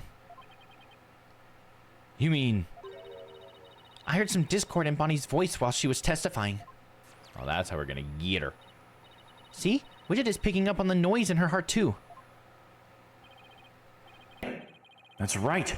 Tina can hear things others can't with her super sensitive hearing. She can hear the emotions people suppress as a kind of noise or discord in their voices. She's basically like a polygraph. She's a human polygraph test, right? Because she's just picking up discord, which is just like, you know, your internal anxiety when you're saying something. Not that she knows it's a lie, but just that there might be something that they're trying to hide. I hadn't thought about it like that before. That's kind of what it sounds like to me. All right, Athena, let's give it a try. You got it. Your Honor! I'm afraid that our witness, Miss Fame, Whatever. is suffering under terrible traumatic stress due to this horrible incident. She is? Is that why she keeps yelling at me weird things and making that weird face that's not as pretty and I don't like it? Yes. What with that terrible death on stage and her beloved Trucy getting arrested, she's under awful strain and shock. In fact, I don't know how much more she can take before she's unfit to testify. What? Oh, I've heard of that. What's it called? A postal stress disorder, right? Something about how you hate the postal service or something. It's where a person becomes uncontrollably angry, I think. I read it somewhere. That's going postal, Your Honor. This is PTSD. Oh, my. So that's why the witness acts so hostile at times, as if she were a different person. Yes. And I think her contradiction is And I think her condition is clouding her memory of the incident. Therefore, I suggest a short therapy session for the witness. Huh? The therapy? You don't know the first thing about a magician's mental strength. I've risked my life jumping through rings and a fire and having my body sawn in half. Oopsie. Boy, I have to watch my temper, don't I?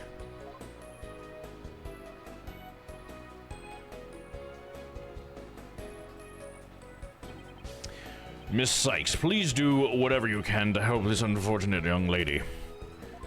She seems fucking crazy. And what exactly is this child planning to do, Mr. Justice? With her super sensitive hearing, Miss Sykes can hear a witness's true emotions. Simply from tone and inflection, she can tell exactly what a person is feeling. I can even pick out feelings that a witness is trying to suppress or hide. Widget projects the emotions I hear into the mood matrix, where I can analyze them. It sounds like some sort of spurious devilry, though I find it hard to believe. I must ask, how do emotions constitute evidence? Well, I won't say that emotions can be taken as evidence per se. I have seen how instrumental Miss Sykes' work has been in cracking a case. Therefore, I wholly support giving it a try. I see. If you are in favor of it, Your Honor, then I have no objections. Even this mere monk can see that something disturbs the witness. I'll disturb you! Oh, thank you for understanding, Prosecutor Sadmahi. Apollo, you remember how to conduct a therapy session, right? You want me to lead the session? Of course. You're the lead of the case after all. Fair enough, but do I need a refresher? No need. I think I still remember from the last time, so let's just get right into it. Okie dokie. You ready, Widget? God damn it, just gotta talk to Widget. Let's do this. Damn it. Let's do this. Should've worked that time. Freaking Widget only ever talks every once in a while. Damn you, Widget.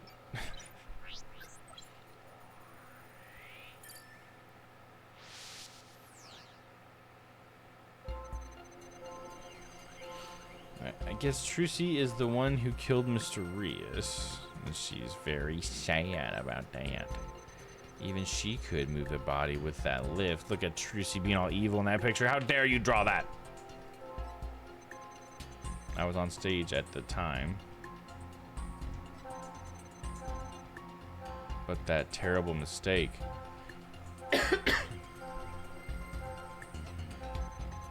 My stupid flub caused Trucy so much trouble. I feel so bad about it. Oh, you feel so bad about it. Why is a happy one there?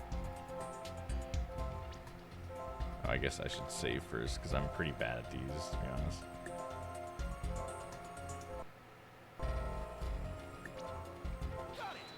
Going for the happy one because that don't make no sense. I have to say, Mr. Fame, you certainly are a strange one. Even though you said I feel so bad about it, it seems you were feeling happy about it.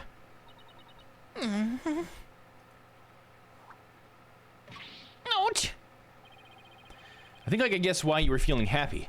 It must be because... let's see. It was Trucy's big debut. You made a mistake. You messed up. You messed Trucy up.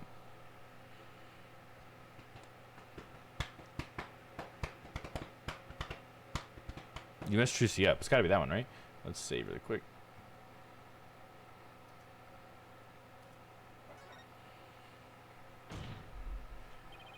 I think you were happy because you messed up the defendant. I'm right, aren't I? You gotta be kidding me. Why would I be happy I messed up Trucy? I'm a big fan of hers. Because we saw you. I hate her. I loathe her. I can't stand that Trucy right bitch. Just because she's a little good at magic, she thinks she's all that. So this is exactly what that sniveling brat deserves. We saw how you said you hated Trucy Wright. How you were glad she was in trouble. And even how it was what she deserved. Ouch! Looks like I hit the bunny on the head, so to speak. Oh man, I got rid of half that noise. Clearing it up. Apollo, the noise level dropped. Now if we could get it down to 0. Well, Mr. Fame, are you ready to confess how you really feel? What? What do you mean? I'm Bonnie, the sweet, cute little bunny. I'm a rookie magician working hard to just be like my idol, Trucy. That's the character I'm supposed to be. Saying the silent part out loud there, girl. Keep that up, Mr. Fame, and you're going to have a mental breakdown. Just let yourself be who you really are. Who I really am?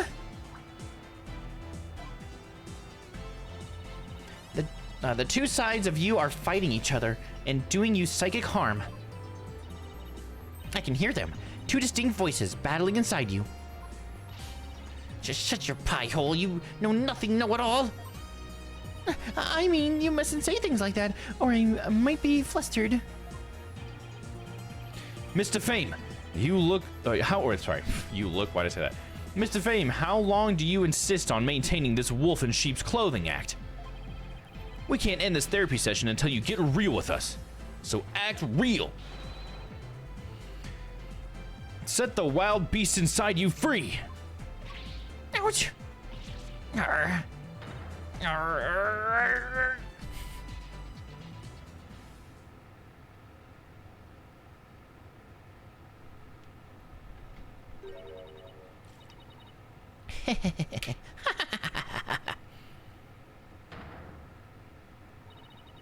Don't make me laugh. You don't know a dang thing about me. You want to see who I really am? Fine. Take a good look.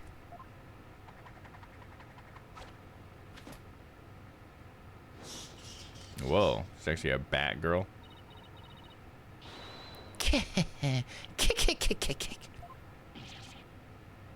But what in the world? Sheep's clothing? You got it all wrong. It's a rabbit suit I've got on. But I'm not a wolf. I'm a blood-sucking vampire. A bat with fangs and wings.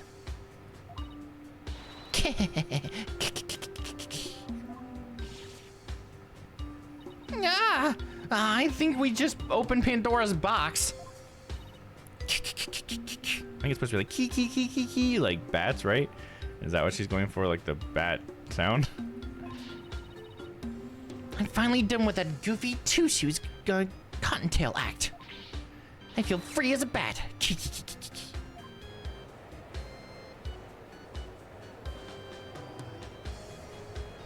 It's a pretty cool design. I like how they like made both of them work too. Where it was still pretty similar to her last design. Defense, your therapy session has taken a turn for the worse, from the looks of it. There's a perfectly good explanation for this, isn't there, Miss Sykes? Methinks I created a monster. No. We blew it. Hey, you, lobster boy. Who, me? You think I'm glad Trussy's in trouble? That I think she's getting what she deserves? Or just desserts, is actually what she said. Well, guess what? You're right. Does this mean you admit to wishing the defendant harm? Well, the bat is out of the bag now. That mistake of mine was a work of art. Thanks to my goof, poor little Trucy had to do all of the hard physical labor. When you say hard physical labor, what are you referring to? Because of Mr. Hat's new position, Trucy had to move both of those huge stage lifts.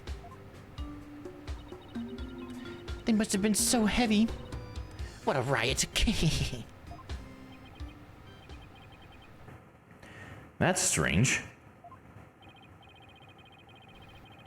Athena, could you please add that last statement to Bonnie's testimony? All right, I'll update the mood matrix with the new info.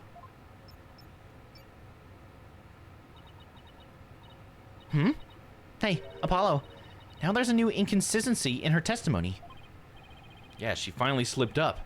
So what do I need to know? Or so what do I need to do now? Well, from this point onward, you just do what you do best. Find the contradiction in the testimony and present evidence to refute it. Probably had to do with how Trucy did the, how she had to move both of them. Because didn't she just have to move one or something? Because one was already moved or something like that? Maybe, probably not. I don't know, we'll see. Oh, I don't think I read that last one. Oops. So, blah, blah, blah. He can be the boy.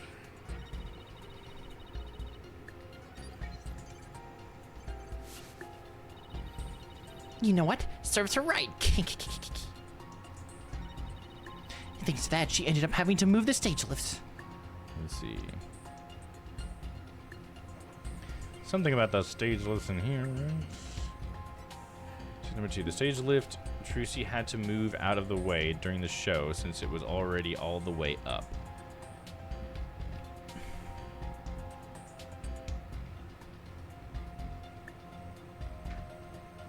But it was just number 2. Well, she had to move them both around, right? Or something? Stage left Trucy had to move out of the way during the show. Since it was already on the way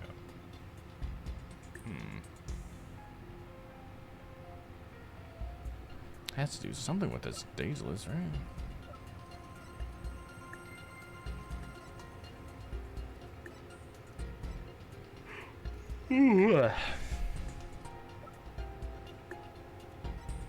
I wonder if I need to find a stopping point soon too. Maybe we'll have to do a stopping point after we get done with Bonnie here. To check the walkthrough real quick.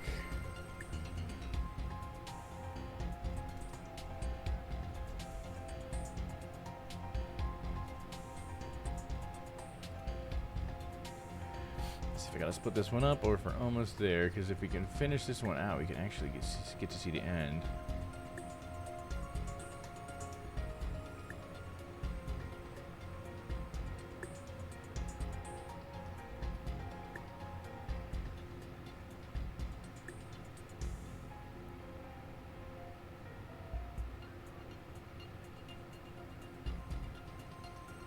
Yeah, I'm gonna split this up. There's still quite a bit to go, darn it.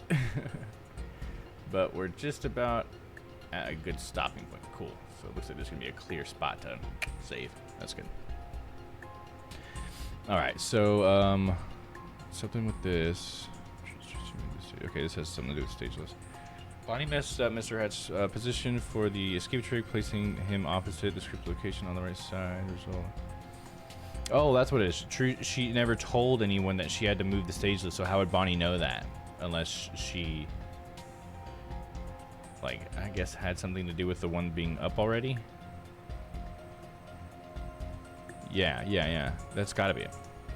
Alright, let's save it, though. Save state.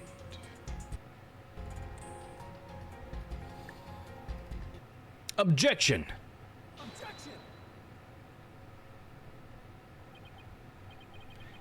That doesn't make sense. What? So you think I'm crazy now? No, that's not the point I was trying to make. But I don't hear you denying it. Mr. Fame, allow me to repeat your statement. Thanks to that, she ended up having to move the stage lifts. That's right. And I still say that's right. Damn it. But how did you know? How did you know Miss Wright moved the stage lifts? Huh? According to her own statement, she didn't tell anyone that she had done so. What? So how could you possibly have known what she had done unless you saw her? You saw Miss Wright moving the lifts in the understage passage, didn't you?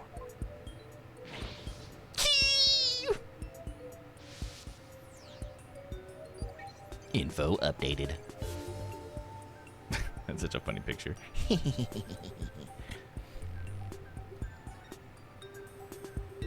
I really like her character design. I think it's a funny little outfit. Like her hair is like so crazy. It's like the wings. Like what the hell?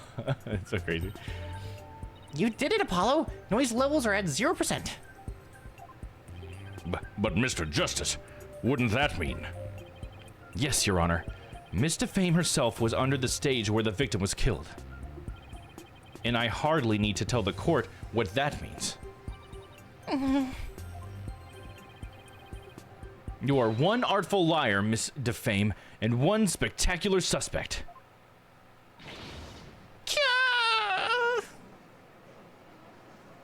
You think she would get in trouble, right? Because she lied on the stand? Why, you shiny red lobster boy. You're saying I killed Mr. Reus? I'm saying that it's a possibility. What's more, I say you had a solid motive to frame my client for the murder as well. My apologies for raining on the defense's merry revelry. But you seem to have forgotten one very important point. Oh, really? The TV footage. As you can clearly see, Miss Defame was on the stage the whole time. The entire audience can bear witness to that fact, including you. Oh, yeah.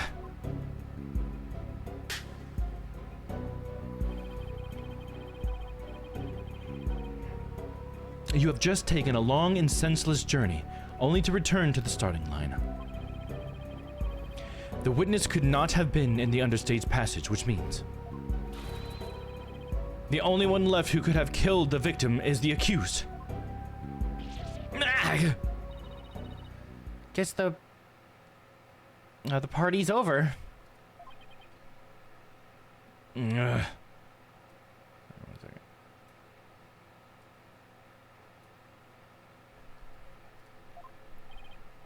second.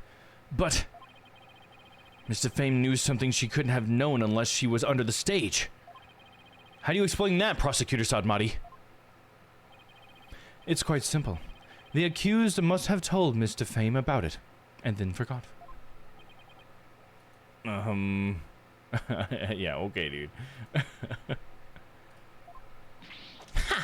Open those useless eyes of yours and take a good look at the footage. If Mr. Fame really was in the understage passage, it would mean that she was on stage and understage at the same time. You mean she was in two places at once? The Prestige? That does seem to be the only explanation that makes any sense. It may be an explanation, but I'm not so sure about the makes sense part. Then we'll just have to make it make sense. Uh-oh. What are we gonna do? Your Honor, the witness was both on stage and understage at the same time. That is the defense's assertion. That was pretty quick to assert that. I've heard some illogical things come out of you before, but this is absurd. I'm sure you'll change your tune once you hear my reasoning, Your Honor. My gut tells me you're bluffing, but I'll bite. Very well, Mr. Justice. How do you explain how the witness was in two places at once? Magic. Do you believe in magic?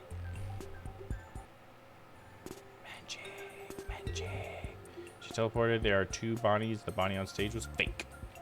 There are two Bonnies. I don't know why I want to go with that one, but I do. Because I just feel like that makes some sense. Like they would have. Maybe that's why she got two person. I don't know, dude. That doesn't make that much sense. We're going to go with two Bonnies, though. And we'll see what happens.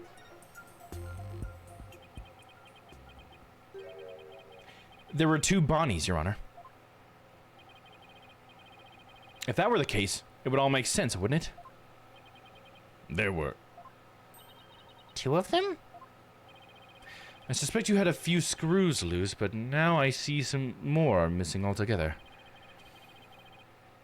Is there a tool kit in the courtroom, Your Honor? I suppose three screws to the head should retighten his putrid brain. Very well. Bailiff, could you please provide the screws? No, wait, please listen to my argument. Very well. I suppose it wouldn't hurt to at least give it a listen. As we argued earlier, Mr. Fame is shown in the footage the whole time. But at the same time, she was also watching Miss Wright in the understage passage. The only possible explanation is that there are two Bonnies. It would also explain her teleportation trait. That almost sounds like it makes sense. What do you think, Prosecutor Sadmati? This humble servant of the Holy Mother is of the opinion that we should lose no time in replacing the defense's many lost screws. But Apollo, it goes against reality itself to say that one person is actually two. But we don't have to be bound by reality. After all, we're talking about magic here. So if Bonnie DeFame is in the footage is the real Bonnie, then the Bonnie here on the witness stand, the one who must have been under stage, this Bonnie DeFame, is our second Bonnie. She is? Say we call the one in front of us Bonnie number 2. I believe I have just the piece of evidence to prove that a Miss Bonnie, To prove that a Miss Bonnie number 2 exists. Okay, this is weird. Oh, then please submit your evidence, Mr. Justice. What proves the existence of a Bonnie number 2? Oh, jeez. What does prove the existence?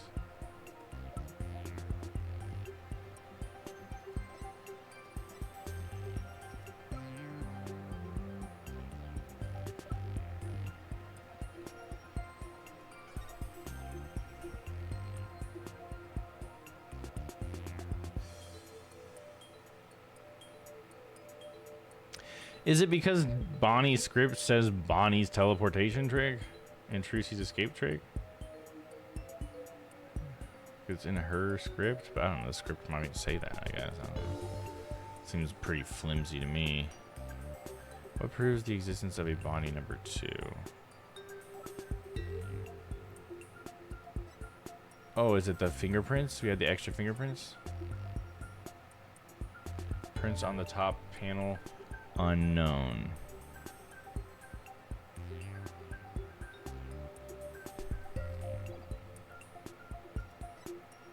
I'm gonna try the prints. Let's see really quick.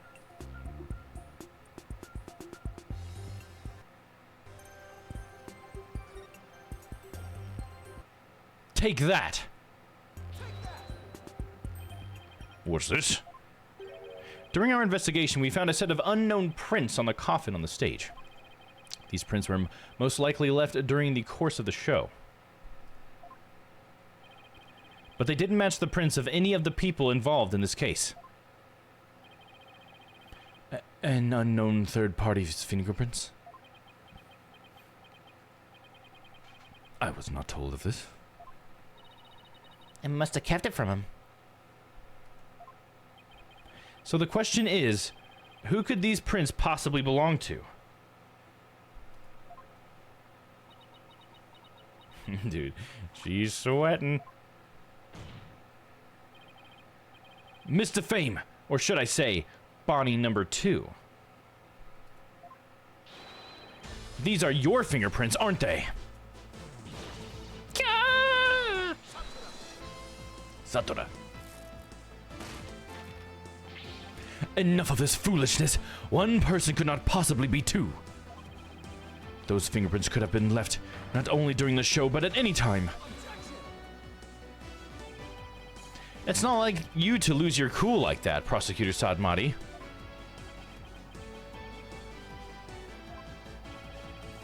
And I'm sure you know that.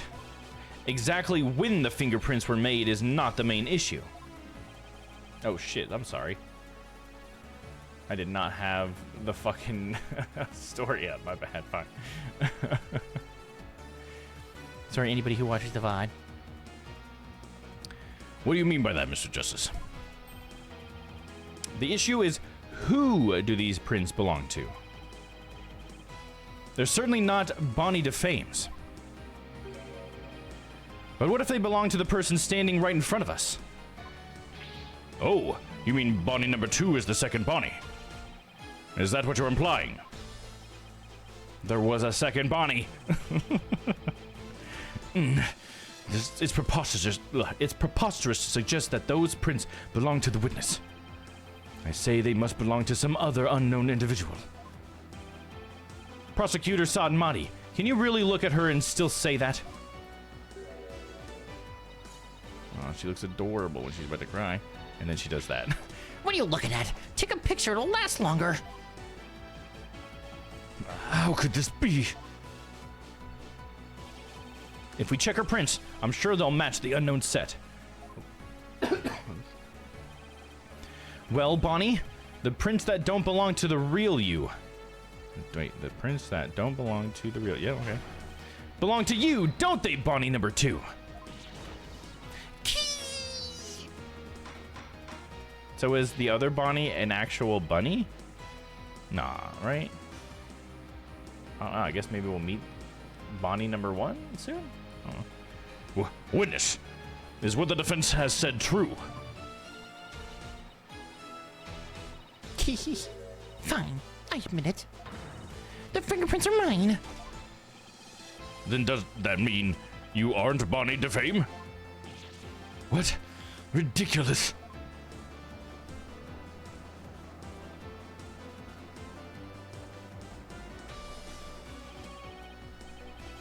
Are there really 2 Bonnies?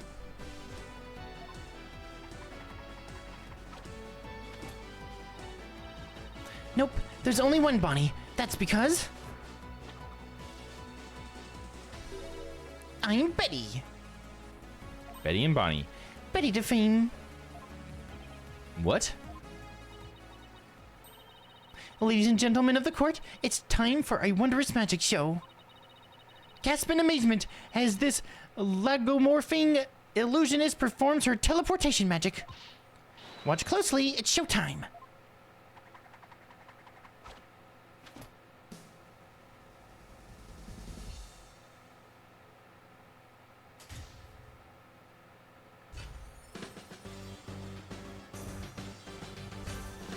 Nope. Okay.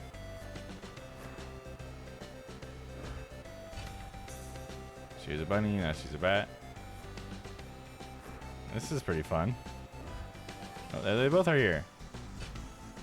Bonnie and Betty. So the other one is a bat? Because she's like, she should be like Batty. I guess Betty is supposed to be like Batty, right? And she is Batty in like the colloquial sense of being crazy, right? What an amazing trick! The witness has suddenly split into 2 people. It was amazing. Like that dream I had the other night. It's not a trick, no gimmick to it either. We're simply twins. What? Twins? So that's how the teleportation trick works? Of course it is. How did you not figure that out already, dude? You were the one that said there was 2 of them. Ever since our debut, I've had to hide or pretend I'm Bonnie. All cute and sweet and goody-goody. I can't tell you how stressful it's been. But I don't have to hide anymore. That's right. Our days of sneaking around are finally over. Their cover is blown, but they actually seem pretty happy about it. So which one of you is the nice Bonnie DeFame that we met in the dressing room? That would be me. And the sharp-tongued Bonnie we saw with the ratings Raja under stage was... Hey, who are you calling sharp-tongued? It's all starting to make sense now. Fingerprinting results updated in the court record.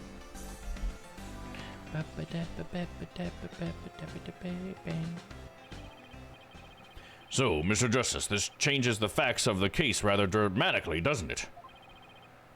It certainly does. During the show, it was Bonnie who was on stage the whole time.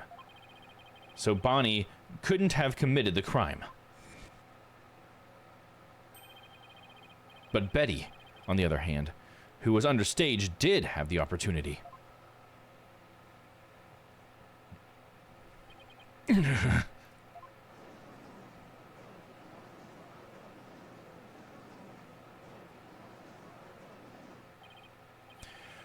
Well, so we now have 2 suspects. Wait just a minute there, lobster boy. I didn't do it. That's right. Betty might have a foul mouth, but she'd never kill anybody. Hey, who's got a foul mouth here? They are adorable. Oh, well, speak up, huh? Please save your sibling squabbling for later.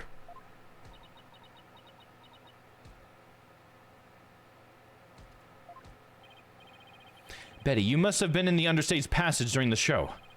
Otherwise, you wouldn't have known about the stage list being moved. So what exactly were you doing down there? Fine, I'll testify. Anything to get you off my back.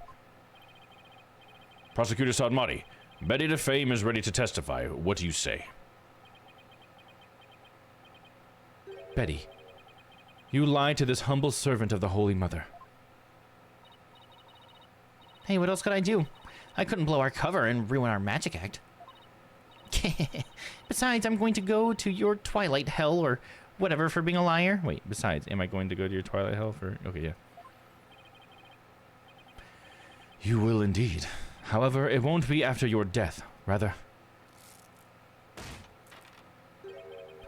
I shall give you a taste of your punishment on this mortal coil. In interrogation hell. Now then, Betty DeFame, please explain to the court what exactly you were doing under the stage. Okay, now we have this new character. I think this is where I was thinking we could break it up. Break it up, baby.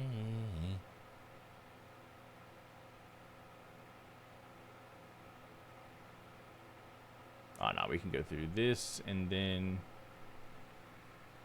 we'll have the cross-examination, and then we'll have a good stopping point, I think, actually. Then we'll go back to the lobby, and then we have like a whole nother string's worth, it looks like. So continue on a little longer. What happened under stage? It's true. I had business in the understage passage because of the upcoming trick. That was the fire trick, right? The one Mr. Rias was supposed to do? That's right. It's a very dangerous trick, so I had to make sure we were prepared for it. It was in the script, and I really wanted to see it, but I couldn't because of the accident. Shut up. You're gonna give it away. Anyway, I was really busy. Yeah, way too busy to have a chance to kill Mr. Rias. But we know she wasn't busy because she didn't fill up the buckets, right? Well, that was certainly different.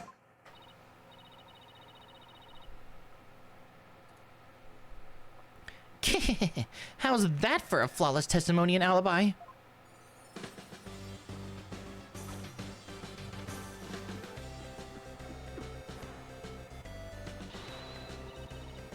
Our magic is real. It's not a trick or a gimmick. No, like she's like barely holding her up. She's like wiggles a little bit, like, oh, hold her up. Well, oh my, she's floating. Your Honor?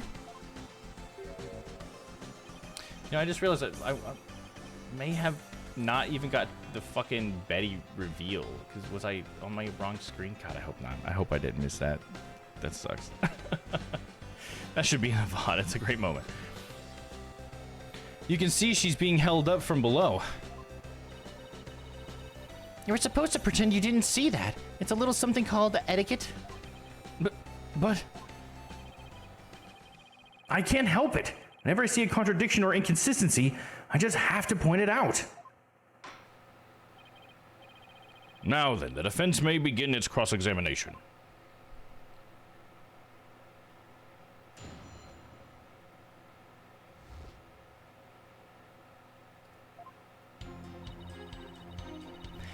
It's true.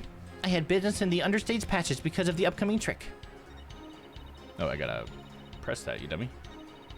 Oh, hey, what's up, Lee? How's it going, man? What you up to tonight, man? We're just doing a little cross-examining. We had this character who we originally just had the one bunny girl, and then it turns out she was like pulling a whole like prestige thing or whatever, and she actually has a twin, and that's how they do the teleportation magic. But her twin here is the evil one, and she's like a bat theme while she's like a bunny theme, so that's kind of fun. Pretty interesting character. I've enjoyed it so far. But what you up to tonight, man? You in the factory or what?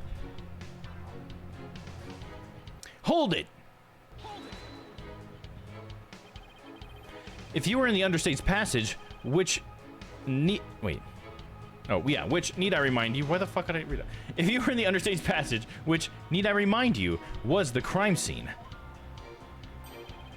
then you most certainly should be counted as a potential suspect. Fuck. Blah, blah, blah, blah, blah. But I don't have any motive to kill Mr. Rias. But you, by your own admission, hate Miss Wright. When she was arrested as a suspect, you said it was what she deserved.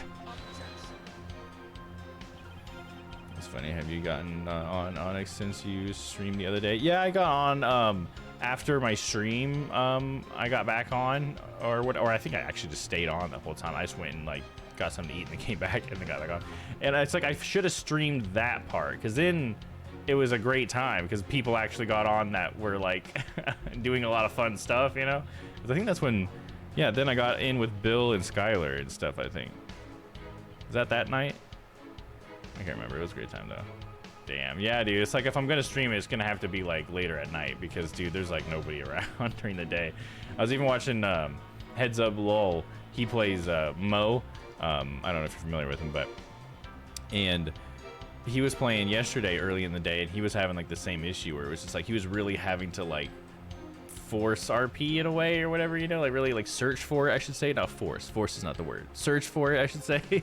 And yeah, it's just like you gotta have the right time of day, unfortunately, because I don't know what it is, but it just seems like there maybe are certain times of the day where people are grinding and they're not RPing, I guess. But personally, I feel like it's getting saturated with people who don't RP as much as they play the game, or maybe it's just like slice of life RP and it's just not my kind of thing. But yeah, it's feeling like it's harder and harder to find good interaction sometimes, which kind of sucks. But yeah, I thought I'd take a break today from being Larry. I think I got on. Did I get on for a little bit yesterday? I think I may have gone on for a little bit yesterday too. I also downloaded a new GTA visual mod that but does make it look a little more photorealistic. It wasn't as like big of a change as I thought it'd be, but it does help the lighting a bit. I remember, right, you were doing deliveries and you did some RP at the food place. Yeah, it's like the only place to consistently do RP, right? is at the food place. I think I had that guy, though, right? Yeah, that was on the stream when that guy, he forced me to do the gas station RP stuff. That was on the stream, too, I think, right? They took me to Heart and Soul. Because, like, God, if he didn't, I'll have to tell you about that. Because it felt a little bit like he was... power gaming me a little bit because he like took me to this place and he's like, you're gonna have a job here, you work here now, do this now and stuff, and it's like okay, but he was like just trying to like help me as a homeless guy like get a job. It was like the RP, so it's like I guess maybe it's not so power gaming. I don't think he was trying to, I don't want to accuse him of anything, but just looking back I thought like, yeah, it was a little power gamey, I guess. That was on stream too. Yeah, I thought that was on stream too. Yeah, so I thought that was the only good RP I feel like I got was with that guy because I got to actually explore my backstory a little bit more, right? Because I think he was asking me about the farm or whatever. Yeah, I think he told me I was like Colt. Yeah, that's right. Yeah, because I think there was like a reboot in the middle of that as well. Yeah, but I haven't had much good other than that. It was a pretty interesting 4th of July, or not 4th of July. God damn it. What is it? New Year's party that I attended in there. That was kind of funny. I need to put some stuff together. I do have a lot of footage that I have some good stuff on. I need to start editing down, but it's just like I've RP'd so much that there's a lot of footage to go through now, and as I'm dragging my feet a little bit, I will say. I did tell them the cool stuff. Yeah, exactly. Yeah, finally got to explore that a little bit more because most people just ignore me, dude. It's so weird. It's like most people just want slice of life stuff, and they're like, "Oh, this guy's trying to be weird and have a story, whatever. See you later." It's like, come on, Larry needs somebody to fucking listen, dude. I figured you've accumulated a lot of footage sort through. Yeah, some stuff, I would try to get like more too because I felt like I want more good stuff because there's a lot of stuff that's it's RP and it's okay, but trying to like really just get the juicy stuff. There's one where I was laughing the other day when I was hanging out with Mo and Bill, dude. I gotta get that one edited up because, dude, I laughed so hard. It's crazy. I don't know if it'll be funny to everybody else, though. That's the weird thing. It's because, like, I was laughing, but I may have just been in one of those moods, you know what I mean? Because I was laughing, like, at, like, nothing, dude. Do you timestamp stuff while playing? No, I don't really have any way of doing that I know of. I mean, maybe OBS has something like that. But, nah, I don't. I don't know that, yeah, I honestly don't know that I have a way of doing that. I have to see if OBS maybe someone's got, like, a feature that I could do something like that with. I don't know that I could. I'd have to like do a bunch of like, let me see, what time is the recording at? Oh, okay, I'll write this down, I'm not sure if it had a hotkey bound or something. Yeah, maybe it does, it might. I've never actually explored that. I just assumed it didn't. So maybe I should look that up. There's a bunch of hotkeys in OBS. So there totally could be one for that. I should look that up. Because I could see people wanting to use it for stream, but I feel like you have like stream markers that you do with Twitch. So I guess that's how streamers would typically do it, but not everybody streams with OBS, right? So I'll have to look that up. Hotkey to just write a current date to the text file or something. Yeah, but what's that gonna do for me though? Because the date isn't in the video. The video's got a timestamp. It doesn't have like a date timestamp. It has like a duration, right? So I don't know what a timestamp's gonna do for me there. You know what I mean? It would have to be like, how long has OBS been recording? That's what I need to know, right? So I know when in the video to scrub to. You know what I'm saying? But yeah, we're getting pretty close to a stopping point. I guess you know when you go live.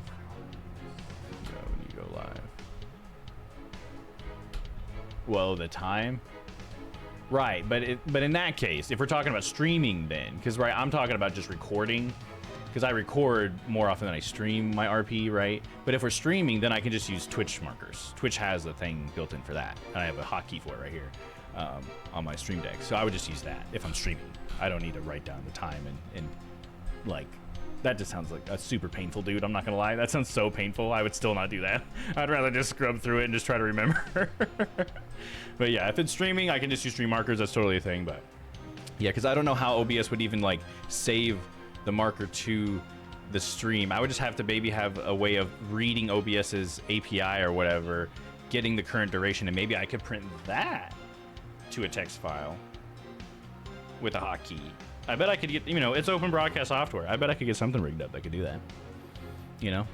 And hell, you know, I got ChatGPT at my fingertips, dude. Maybe it wouldn't be so hard to do. So, I don't know. That's something to think about, dude. So, good idea. Just because I don't know how to implement it doesn't mean it's not something I'm going to try to look into. Anyways. Let's see here. So you believe the witness killed a man simply due to her dislike of Trucy, right? I think it's more complicated than that, but sure. You gonna be in the Discord, Lemur? I'm gonna join you here in a little bit. We're finding a stopping point here in just a minute. As a motive, is that not improbable at best? But what if her hatred caused her to bear a strong sense of malice against the client? Or my client, sorry. Look, Trucy just made me mad, that's all. I mean, even though she's younger than me, she's got so much skill and popularity. And she's cute besides. She makes me so mad. I wish she would just drop dead. Betty, don't talk like that. Shut your yap. So is it just simple jealousy? Say, Betty, that next trick you were getting ready for. It was the fire trick, right? The one Mr. Rias was supposed to do? I'm pretty sure this is the one I'm gonna have to present the bucket against, but we've got to press everything to see the content, right? Yeah, I got crawl in the crawl space. I gotta crawl in the crawl space and restart the satisfactory server. Oh no, I can't connect to the server. That sucks. It happened a couple times now. I gotta figure out what is causing that. Oh no, that sucks, dude. Damn. Well, I hope you get it figured out. That does not sound like a fun thing. Now we gotta press this. Hold it! Bonnie? Were you trying to get Betty's testimony right now? So... No, not were you. God damn it, why am I not reading right? Bonnie, we're trying to get Betty's testimony right now, so... Oh, right. I'm so sorry. You can step down if you like. I'm worried about Betty, though. She can lose her temper and say awful things sometimes. Hey, what are you, my mother? Don't forget, I'm the older sister, you got that? Yes, I got it. I guess I'd worry about Mount Betty constantly blowing her top if I were Bonnie, too. Man, I got really confused when I read that Mountain Betty at first. I was like, is that a typo? But no, it's good. So, Betty, you were down under stage getting ready for the fire trick, were you? That's right. It's a very dangerous trick, so I had to make sure we were prepared for it. That's probably actually the one I'd push again. Hold it. And you were taking every necessary precaution, is that right? Of course, every precaution. After all, it's a very dangerous trick that uses real fire.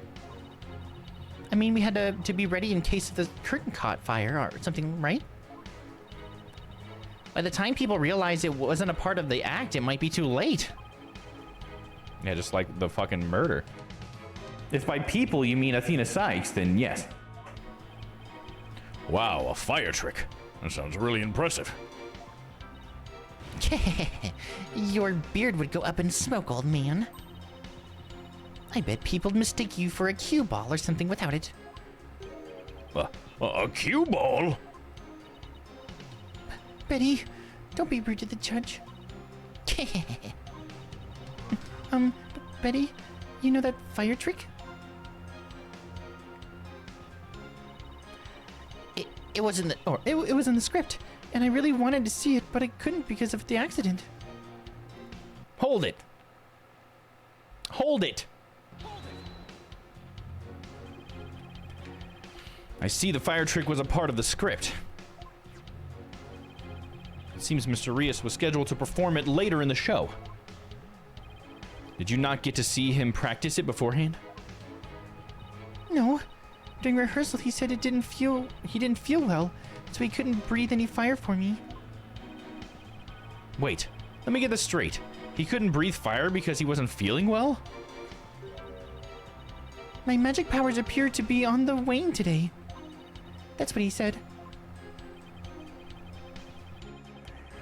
So it's just a part of his usual the great Mr. Rios shtick. Or Man of Mystery is his actual name. Manov is his first name, last name Mystery. Man of Mystery. It's really too bad I didn't get to see the trick because of the incident. Which is completely unexpected, of course. Hey! That's so guilty, dude. Shut up, you're gonna give it away! Anyway, I was real busy. Hold it! So what exactly do you mean by you're gonna give it away? See, Bonnie? You and your big mouth! Now Lobster Boy wants to know what we're talking about. I'm sorry.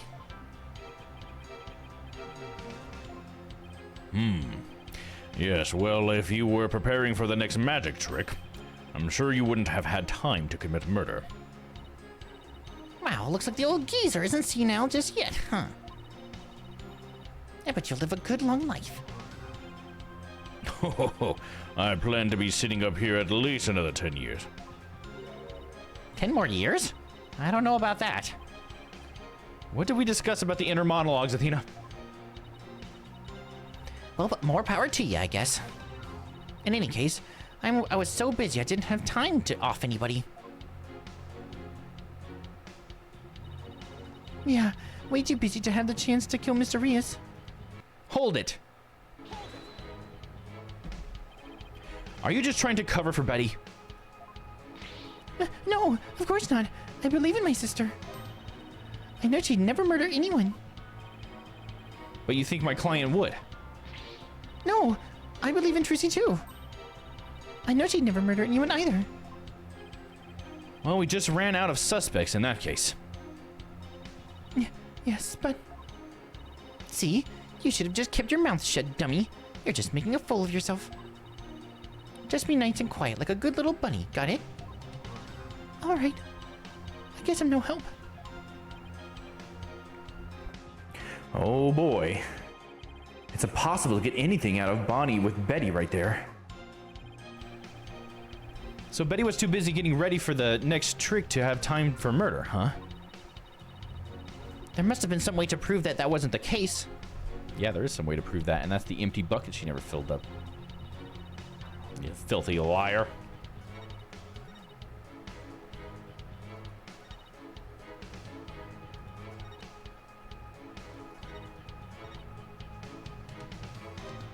I'll try this one.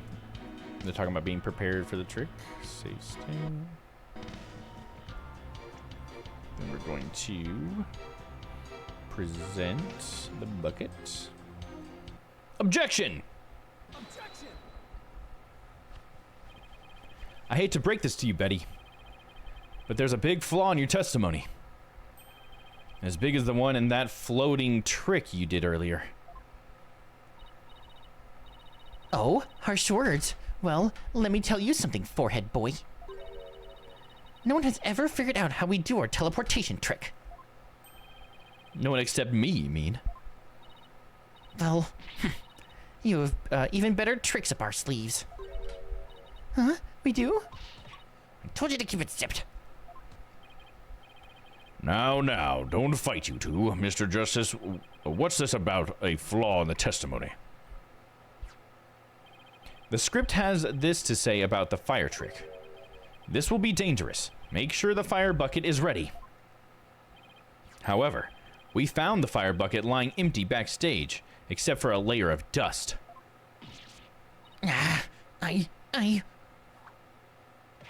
Ouch. You didn't even attempt to get ready for the next trick, did you, Betty? You got me. That must mean that they're fucking murderers, right? Yeah, probably. Betty DeFame, you will explain yourself. There's nothing to explain. Come on, Betty. We can't hide it any longer. We might as well tell them. Shut up. You can barely take care of yourself. Don't try to tell me what to do. Well, if neither of you will explain, I guess I'll have to. The reason Betty didn't prepare for the fire trick is because she knew that he was going to die. Is afraid of fire, knew the show wouldn't go on, was slacking. She was slacking off, that stupid bitch. Knew the show wouldn't go on, obviously, right? That's gotta be the right one.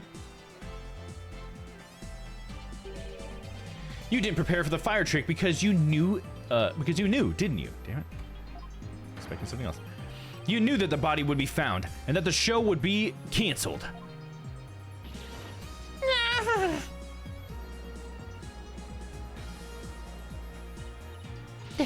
Don't be ridiculous. You insignificant speck of a man.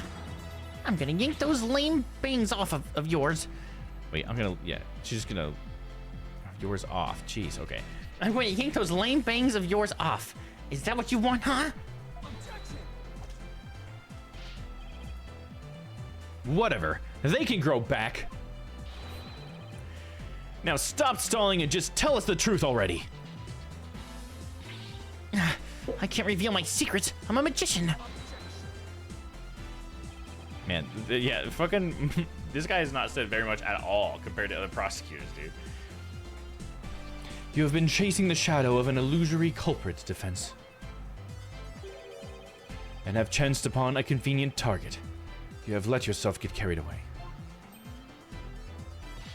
Exactly. Where's your proof, huh? This is your first stream of this game? No. This is the second case. And so I think it would actually be the fourth stream. This is the second part of the second case, so I think. Because the first two cases are short. They're just two-parters. Yeah, this is the fourth one. So yeah, the first case that we did, it was Phoenix going to this new country. And the new country doesn't allow not prosecutors. They don't allow defense attorneys. And so Phoenix, proved to them that defense attorneys matter because he proved that they were wrong about this assumption they made. Because they use like religion over there to determine if people are guilty. So this guy has come over to our neck of the woods. And he's from that same country. And so he's trying to be a prosecutor here. And so he uses his religion a lot. So it's kind of interesting. There seems to be some sort of like bits of different religions in his religion too, so it's kind of interesting. But yeah. And yet, I can see that the witness's taste for false words has also been proven.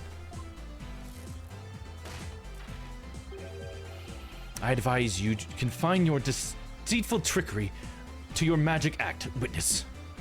I advise you confine your deceitful trickery to your magic. Okay, that's just words I don't use a lot. I see, and he has somehow been granted prosecutorial authority in Japan. Yeah, because who knows why, dude. He even has, like, the ability to apparently affect the detective's salary, because he's pulling the same thing Edgeworth would do with Gumshoe. But we have Emma this time, and he was saying something about how it would... because he keeps saying that you're going to have, like, divine punishment, but then it turns out the divine punishment is just something he's literally going to do to them. But he calls it divine punishment or whatever. And one of the ones was that he was talking about Emma's salary. So it's like, what? Why? He's from another country. He doesn't even know our law system, dude, but he's got all this power. It's just for the sake, I guess, of having like this like Phoenix over there, this guy over here thing, I guess. But it's kind of fun because I think he explores sort of ideas of like faith and how faith can be used like inappropriately and stuff like that, especially in a place like this, you know. That is kind of edgy for him to kind of like get into, I guess, in some ways to make a comment about something like that, because some people might not be so cool to hear that. But I think it's an interesting thing to explore, for sure. Only in Phoenix Wright, dude. Yes, only in Phoenix Wright, dude. None of this shit makes sense, right? I advise you to confine your deceitful trickery to your magic act, witness. Ah, the deceitful trickery. As your court-appointed therapist, I'd like to add something here, Betty. Is that how that works, Athena? You finally let yourself be who you really are. But if you continue to hide behind lies, you'll just be imprisoning your heart all over again. But all these questions mean you're trying to put me in prison for real. So I'll be behind bars either way. Does that mean you are admitting your guilt? Of course not. I can't believe you people. Every one of you thinks I did something I didn't do. You... Lobster Boy, Cue Ball Geezer, Headcase Brat, Cerberus Monk. Cerberus Monk was not that bad of a thing to say to him. That sounds pretty cool. Cue-ball geezer?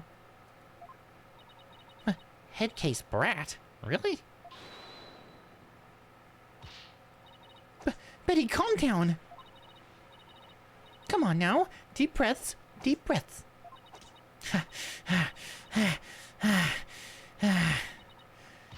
Look, I'm not the murderer, I tell you. Then how did you know the show would be called off before the fire trick? I told you. We can't reveal our secrets. We're under contract. Contract? What is she talking about? It's got to be that Raja, dude. The ratings Raja, boy. Be that as it may, you're obviously a suspect in this case.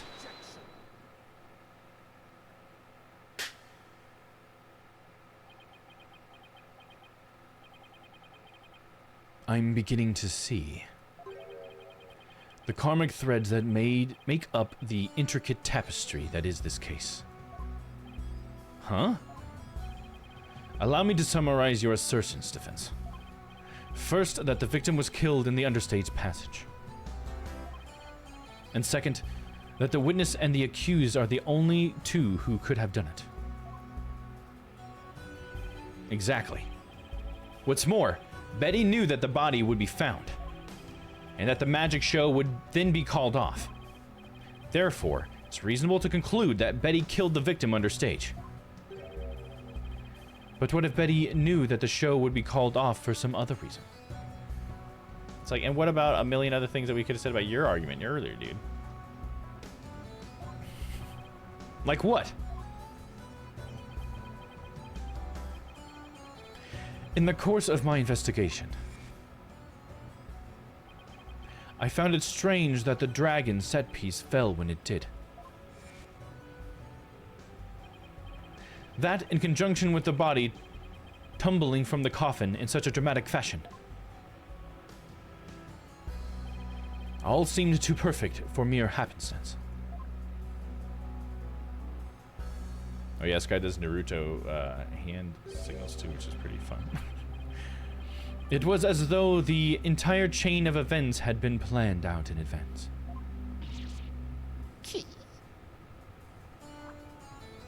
Ouch. Planned out? After deciding to take this case, I scrupulously studied everything I could about the mass media in this country. I read the newspaper, old news reports. I even browsed tabloid magazines. How very industrious of you. I'm impressed. During this process, I learned about a strange practice favored by the TV world.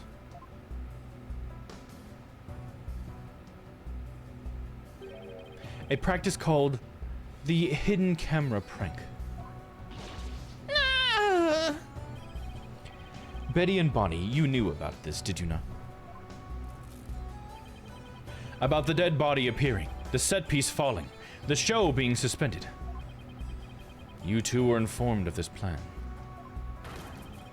By Take-Two TV in advance, correct?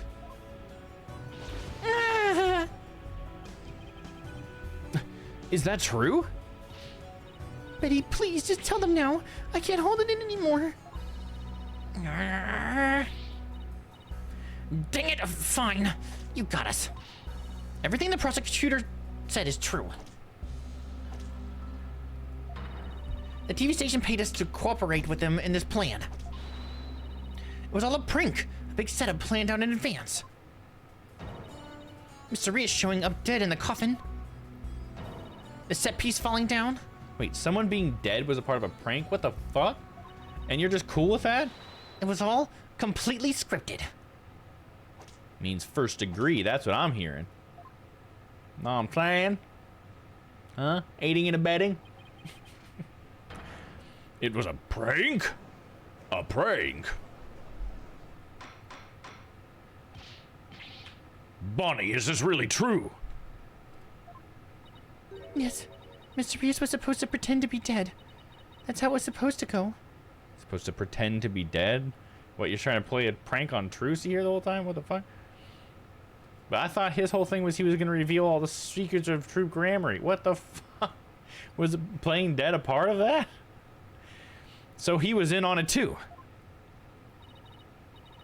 That's right. He was supposed to show up dead in the coffin. And then the set piece would fall down. Trucy would be shocked and start to panic. That's how the prank script went. What? What the heck kind of prank is that? But we never thought he'd actually wind up dead. Yeah, that was the only thing that was different from the script. Poor Mr. Rios. I am so completely lost right now. Well, Betty and Bonnie, it certainly sounds like you have some explaining to do. All right. I guess desperate times call for desperate measures. Bro, I love your voice acting. Thanks, Drone Wolf. I appreciate that. Thank you. I really, really appreciate that. It's like my reason why I like this game, I feel like, is because I get to voice act. So I enjoy it too. So I'm glad that you like hearing it because I like doing it, even if it's horrible. How you doing, Drone Wolf? What you been playing lately? Good to see you. Just this once, we'll share how it was done with you. So listen carefully. You'll never hear this kind of thing anywhere else. Oh, she's got a little bat hanging from hers. That's awesome. This has got to be like one of my favorite witnesses ever. I always love the ones that have like the cooler animations, and Betty and Bonnie have some of the coolest, most intricate animations. I really like it. I think it's awesome. Have you played Dave the Diver? I have not, but I've seen a lot of good things about it. I've heard that it's a fucking phenomenal game. I assume that's what you're going to tell me, huh? I need to check it out. It looks good. It honestly just looks like a cozy game too, which I do enjoy.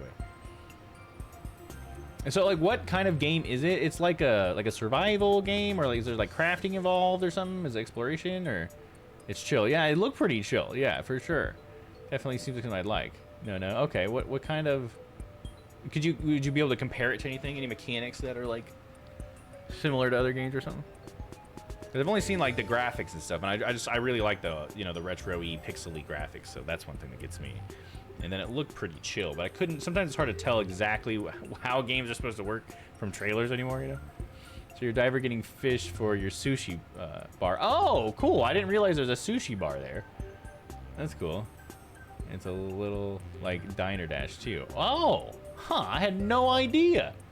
And getting fish part was kind of roguelike, right? Yeah, I think that's the part that I remember seeing. Yeah, Lemur, what you're saying is that maybe it even looked a little roguelike.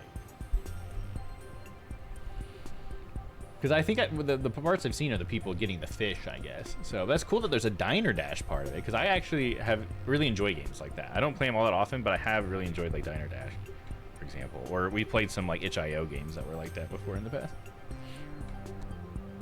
I'll have to check that out. It's pretty cheap too, right? Like it's like a indie game price kind of thing. Like what was like $15, $20, maybe like 30, I guess. Everything's kind of going up, isn't it? Isn't it somewhere in that range?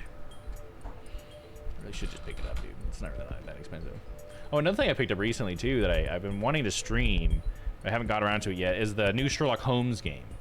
They have like a new series of Sherlock Holmes where they have like a different, like a totally different like setup for Sherlock Holmes or whatever, like a different guy. He looks different, you know, so it seems like a whole new like reboot of Sherlock Holmes in video games. So I've been meaning to check that out. I think it's got more of like a supernatural-esque thing to it. At least the cover made it look that way. Either way, I like Sherlock Holmes, so I think one of these days I'll probably get around to streaming that too. 15 right now? Ooh, $10 on Chinese stream? Might have to pick that one up tonight then. Sounds like it could be a fun, chill game to play. There's just so many games to play, you know? But yeah, that definitely is one I should have in the library.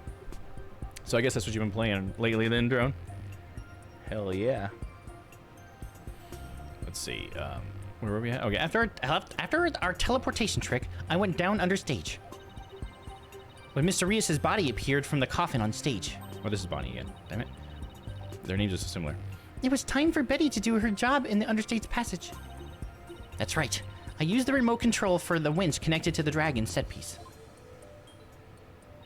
So she's the one that made it fall. It made it fall down. And just before the dragon fell, I called Trucy to the backstage so she wouldn't get hurt. After that, the plan was for Mr. Rios to come back to life in front of a panicked Trucy. He was supposed to laugh and fly up and away. That was how it was scripted anyway. Oh, that's why he had the harness on. Okay. That tracks with that, because he had like a harness to be on a wire. That's noted. That in Cyberpunk. Nice, you playing the new Cyberpunk? I totally forgot about that. That's something I want to play too. Because I love Cyberpunk, dude. I played through like most of the game twice. I mean, I finished it once and then I played most of it. And I really wanted to check that out. Was it Phantom Liberty or whatever? Yep. Yeah, is it pretty good? It's amazing. Nice, dude. Nice. I fucking love the base game, so I think I'll really like it. I meant to pick that up when it came out, but then I think it just got like overshadowed by stuff, you know what I'm saying? I got almost 400 hours in it. Nice, dude. Does it add like a shit ton of like other like mechanics like to the base game? Or is it like just mainly story stuff? Because I'm pretty sure it adds story, right? That was like the big thing. Isn't it like Idris Elba or whatever, isn't it? I thought he had a big character in there or something, or somebody. Maybe it wasn't him. Maybe it was somebody else. There was some other actor, right? They put something else in there, like that. He updated so everything is kind of different. Oh, cool. So like a whole new game in a way. Nice, dude. It seems like they've been doing quite a few updates since it came out like that. They added new story, clothes, cars, etc. Oh, cool. Clothes and cars and stuff. And the apartment system works now and stuff too, right? I don't know if that's part of it. I think you're right that it was Idris Elba. Okay.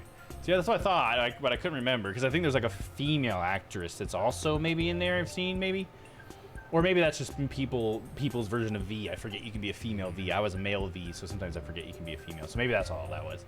But I just thought the face looked familiar too. That there may have been a female as well. Yeah, I'm gonna have to pick that one up too. That's probably still like full price because then they do like $60 for that one because it's like basically a whole nother story, right? So. I mean, I think that would be a cool thing for them to do. Just take fucking Night City or whatever and just tell more stories in it, dude. You know, like make it like a platform and just put like a shit ton of games like set in it. I'd be down for that. It's a fucking phenomenal map, dude. It's like the GTA of Cyberpunk or like sci-fi, you know? They should have a fucking role play server for Cyberpunk, dude. Wouldn't that be crazy? Role play Cyberpunk? That'd be kind of cool. He was supposed to laugh and fly up and away. That was how that was scripted anyway. But for some reason, he really did turn up dead. So he kind of just stayed on the ground. That would be so freaky. Like if you're in the situation, especially at first you're like, oh yeah, he's just playing, he'll be all right. And then like he never gets up. You're like, wait, what? What kind of sick joke is that? It is a pretty fucked up joke. Sounds like a terribly mean-spirited prank to me. Something you'd see on TikTok or YouTubes. Oh, disgusting. The poor defendant was trying to do her magic show. I guess so. I'm sorry, Trucy. Whatever. It was all the ratings Raja's idea anyway. That sounds like just the kind of thing a guy like him would come up with. Yeah, dude. For sure. This is the prank plan script we got from the ratings Raja. Prank plan script. The corpse appearing and the set piece falling were staged by Roger Reetons.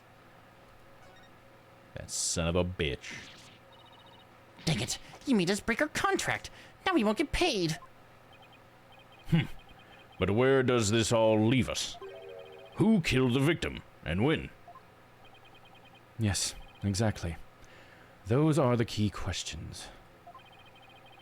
If Mr. Rios was only pretending to be dead in the coffin as a part of the prank, then when he was under stage, there would still be life within him. And if that is the case, Then we're back to her having stabbed him. then Betty, who is also under stage, may have excluded from our list of suspects. May be excluded.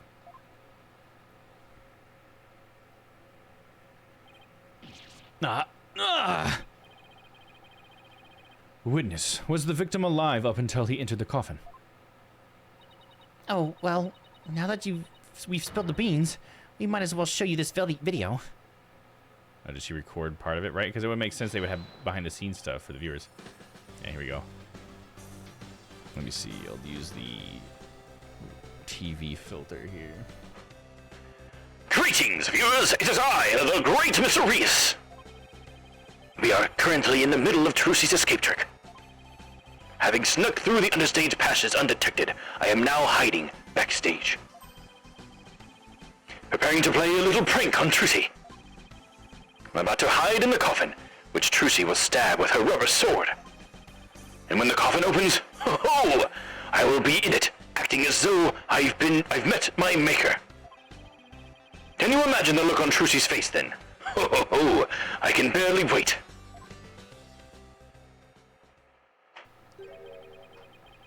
He's about to hide in the coffin? So he was killed right after that video then. Who took the video? It would seem the threads of karmic destiny have led us to the truth.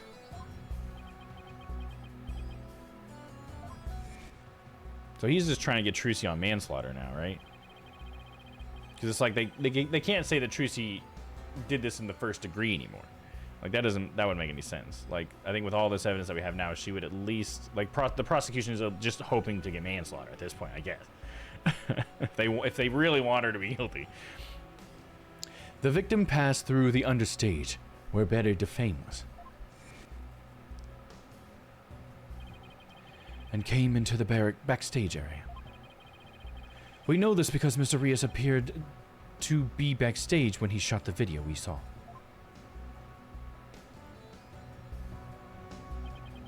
It appears that way, yes. And defense. You proposed the following, did you not? What if the victim was killed under the stage before being put into the coffin? But then, what about this video? This footage was taken just before Mr. Rios entered the coffin. It's not like timestamp on it though or anything, right? Oh, so does that mean? Folks. It is horrible, but true. The tragedy did indeed play out right here on the stage. When into the coffin, where Mr. Rios was hiding, Trucy Wright thrust her blade.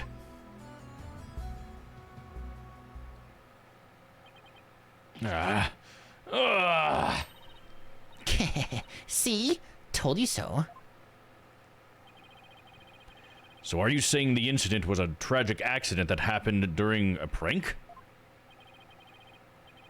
It would be an accident if the accused had no knowledge of the prank beforehand. So let us ask the accused herself. Miss Wright, did you have any prior knowledge of the prank? What? I... Tell him, Trucy. You didn't know anything about it, right? Of course I didn't. I didn't know a single thing about it. I mean, she shouldn't have because it's a prank, right? Unless he's saying they scripted even her reaction to it. Still think you can play innocent, do you?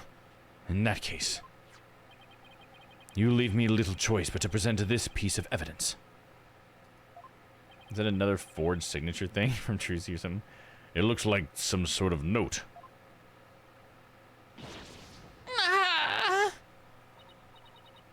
That's... I found this note in the dressing room after the incident. At the time, I did not understand what it meant, but all is clear to me now. Bonnie, get the video camera after Mr. Rios comes tumbling out. Trucy writes.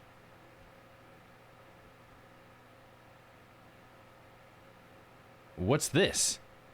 That makes no sense. Why would they...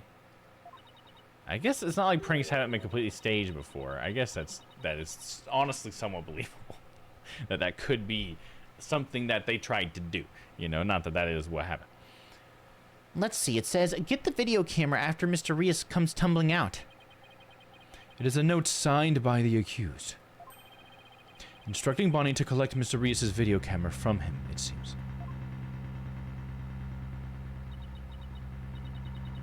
I don't get it. Doesn't make any sense.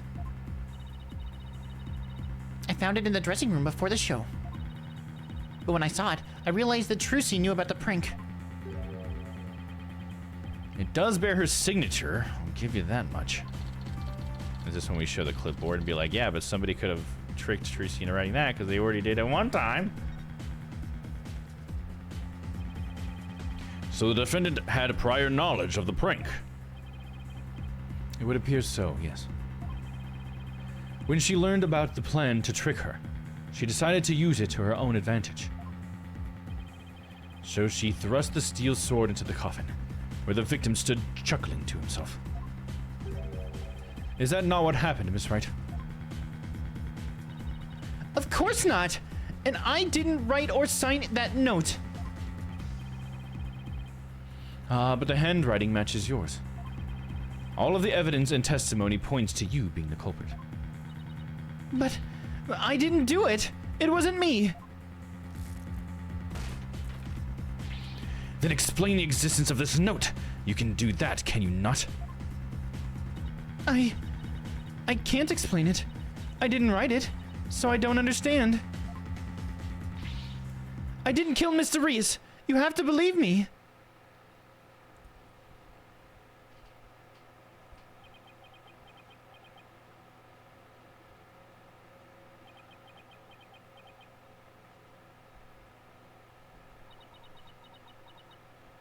Just when we thought our heroes may have lost.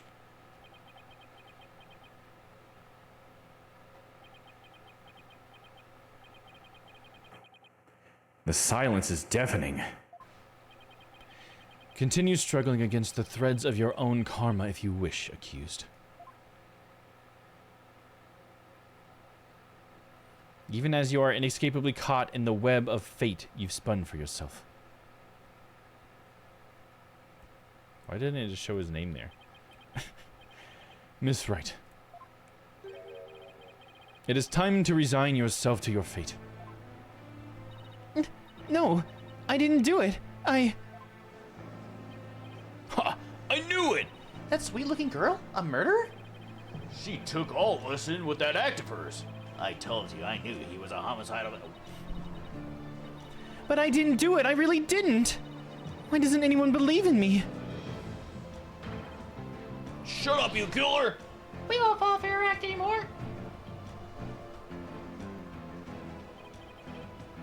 This is bad.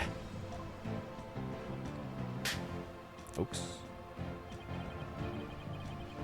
Your Honor, I suggest we put an end to this tragedy now. Give your official ruling, and let us offer the victim's soul to the last rites it deserves. Very well. I suppose I have no other choice. This court hereby finds the defendant, Trucy Wright.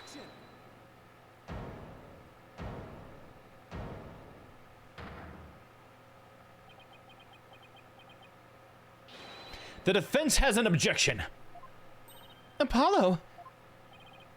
You, even now you would. I won't give up, and I refuse to let either of them down. Mr. Wright, who's counting on me, and Trucy, who's put all of her faith in me. Mr. Justice, the fact that you have raised an objection means that you have evidence with which you refute the prosecution's claims, correct? Yes, of course, Your Honor. Do we really have anything, Apollo? Actually, we do. There's one piece of evidence we can present here. I'm pretty sure I know what it is. It's a clipboard, right? Very well, Mr. Justice, you may proceed. As we saw in the show footage, there's no question that the defendant thrust a sword into that coffin. The defense doesn't dispute this point. But let us not forget that this was a magic show filled with tricks and illusions. We can't take everything we see at face value. So you're saying some sleight of hand was somehow involved? Yes, the defense contends that the sword that the defendant used was not the cause of death. Now, what was it Trucy told me she did just before she thrust the sword into the coffin? Very well. Let us see your evidence then, Mr. Justice. But remember, you interrupt my verdict to make this claim. You will be severely penalized if I find you are bluffing. That's fine, Your Honor. This shows that it's possible that the sword Miss Wright used was not the cause of death. Save state.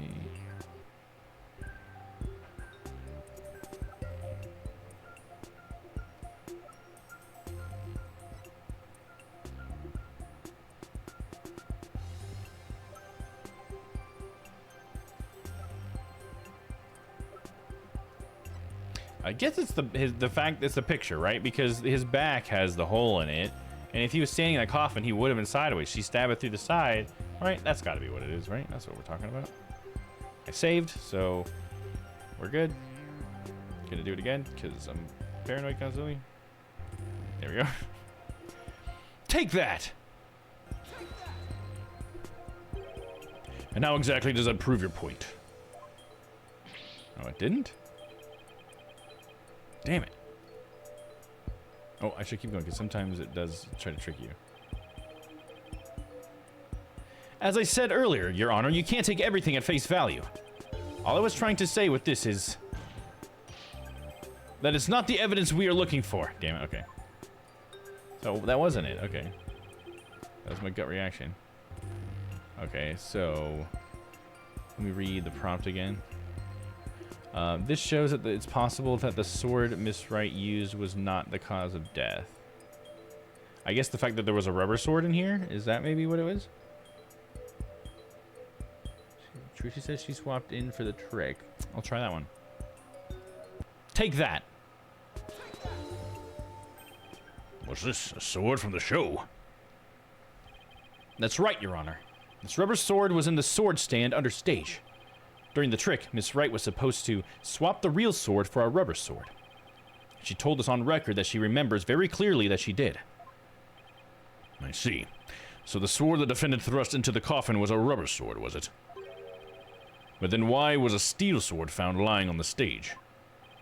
Somebody must have put the steel sword there by swapping it with a rubber one. Just after the incident occurred, the dragon set piece fell, and the theater was evacuated. The real culprit must have used the resulting chaos to swap the rubber sword for the steel one.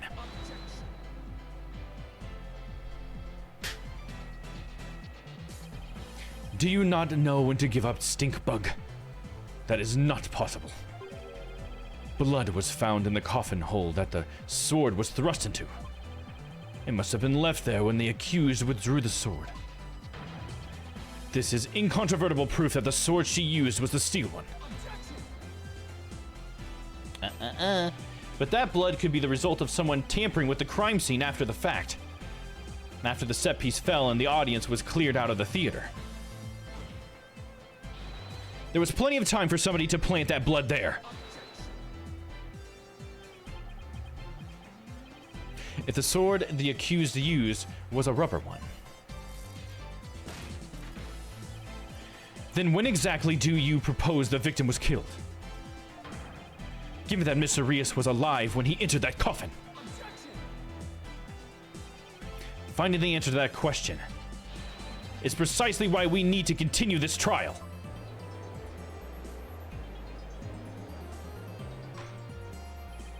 Let me express my opinion.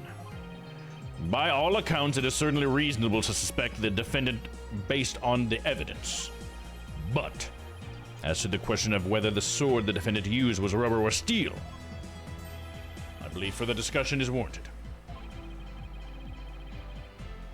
What is this? It's Phoenix Wright Ace Attorney.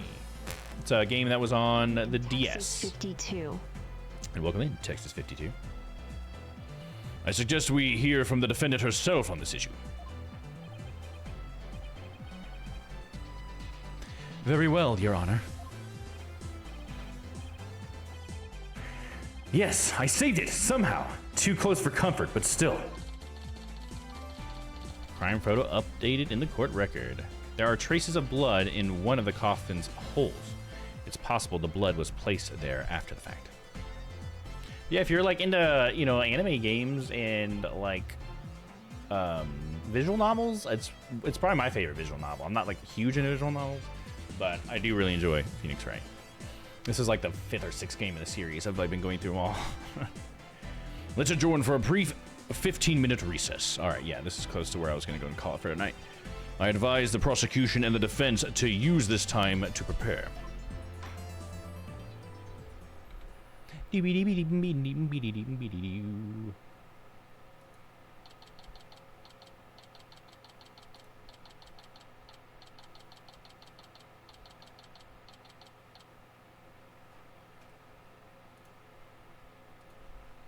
April 28th, District Court, Defendant Lobby number 3. We're going to call it right there because I think this will be a good part to start because we're going to talk about the case more with everybody in the scene. So we'll just start right here. Magical Turnabout. Save that. Overwrite save data. Yerp.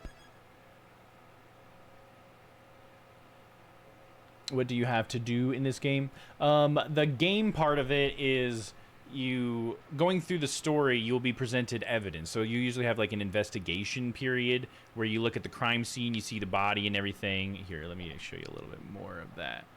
We got evidence here. So this is what you collect. So you have this evidence folder, and so you find these things on the crime scene. So you go from like place to place, you click around and have your characters look at stuff, and you have to find all the evidence. It won't let you not find it. So that's not like how you fail.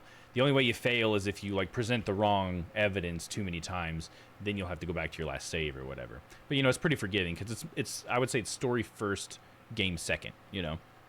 But anyway, so you get all these pieces of evidence, and so they all have like these little descriptions, and during the trial half of the game or part of the game, you'll have these conversations, you know, cross-examine people, and they'll lie, and you'll have a piece of evidence that you found that proves that they're lying. And there's a lot of other nuances too, but sort of like that's the main part of the game. And so then you present the evidence against the statement that's contradictory, and then, you know, things ensue. And it's like anime, so it's very outrageous and stuff at times, which is really fun, and it's very silly, and the whole justice system here is just totally fucked up, and there's no way it would be real at all. But, you know, it's all for the fun of it and stuff. So, like right now, the opposing prosecutor is like this really religious guy from another country where they use like religion to just divine who's guilty or whatever. And so for some reason they've like let him be like a head prosecutor in our country just for the sake of this game. But it's, you know, it's fun. It's for the purpose of like exploring different ideas of justice or whatever.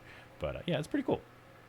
It's honestly a pretty cool series. There's also an anime of, I don't know if you're into anime, Texas, but if you're into anime, you could check out the anime that it covers the first 2 or 3 games. I can't remember. It covers like the original, I think it's the original trilogy. I think it might be the first 3 games, but it covers Phoenix and his journey. And it's pretty good anime if you're into that thing. When will you stream this again? You know, I don't have a schedule right now, but I'm trying to stream this once a week. So it might be maybe next Tuesday, but probably sometime next week. I try to do it about once a week. But yeah, but who knows? It might even be later again this week. I just kind of do it when I feel like it, I guess. And I really like these games, so it's usually about once a week. But yeah, just look out for that that notification. It's great to see you. Thanks for coming by, Texas. I really appreciate you saying hello. Let's see. Did I save yet? Let me see. I'm going to save. the emulator. Save. I always like to save like 4 slots just to be safe too, because one time I lost all the progress from one stream, and I was so bummed, dude. It was horrible. Because we were like most of the way through that case too. Like it was a long ass stream. So now I always save like 4 slots. So it's like one of these has got to work, dude. And I save in the game too. So we're saved everywhere. All right. Anyways, I don't know. Do I have my chatting slide anymore? I know I kind of like chopped up my stream. I don't know if I actually ever got that working. Yeah, it's all messed up, dude. We'll just stay over here for now. All right. Well, yeah. Thanks, Texas, for coming by. Appreciate you, dude. Hopefully, we'll get to see you again when I stream this again.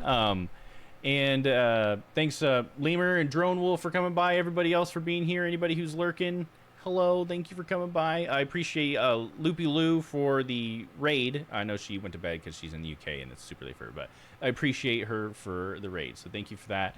Yeah, thanks for all the love, everybody. Hopefully, I'll be live again later this week. If not, I'm sure it'll be sometime next week. So we'll see you then, huh? But you guys have yourselves a good night. Yeah, great stream. Thanks, Lemur. I appreciate that, dude. I'll probably be joining you in Discord here in just a minute, bud. But, yeah, you guys have a great night, and we will see you next time. Yeah, stay safe. Bye-bye.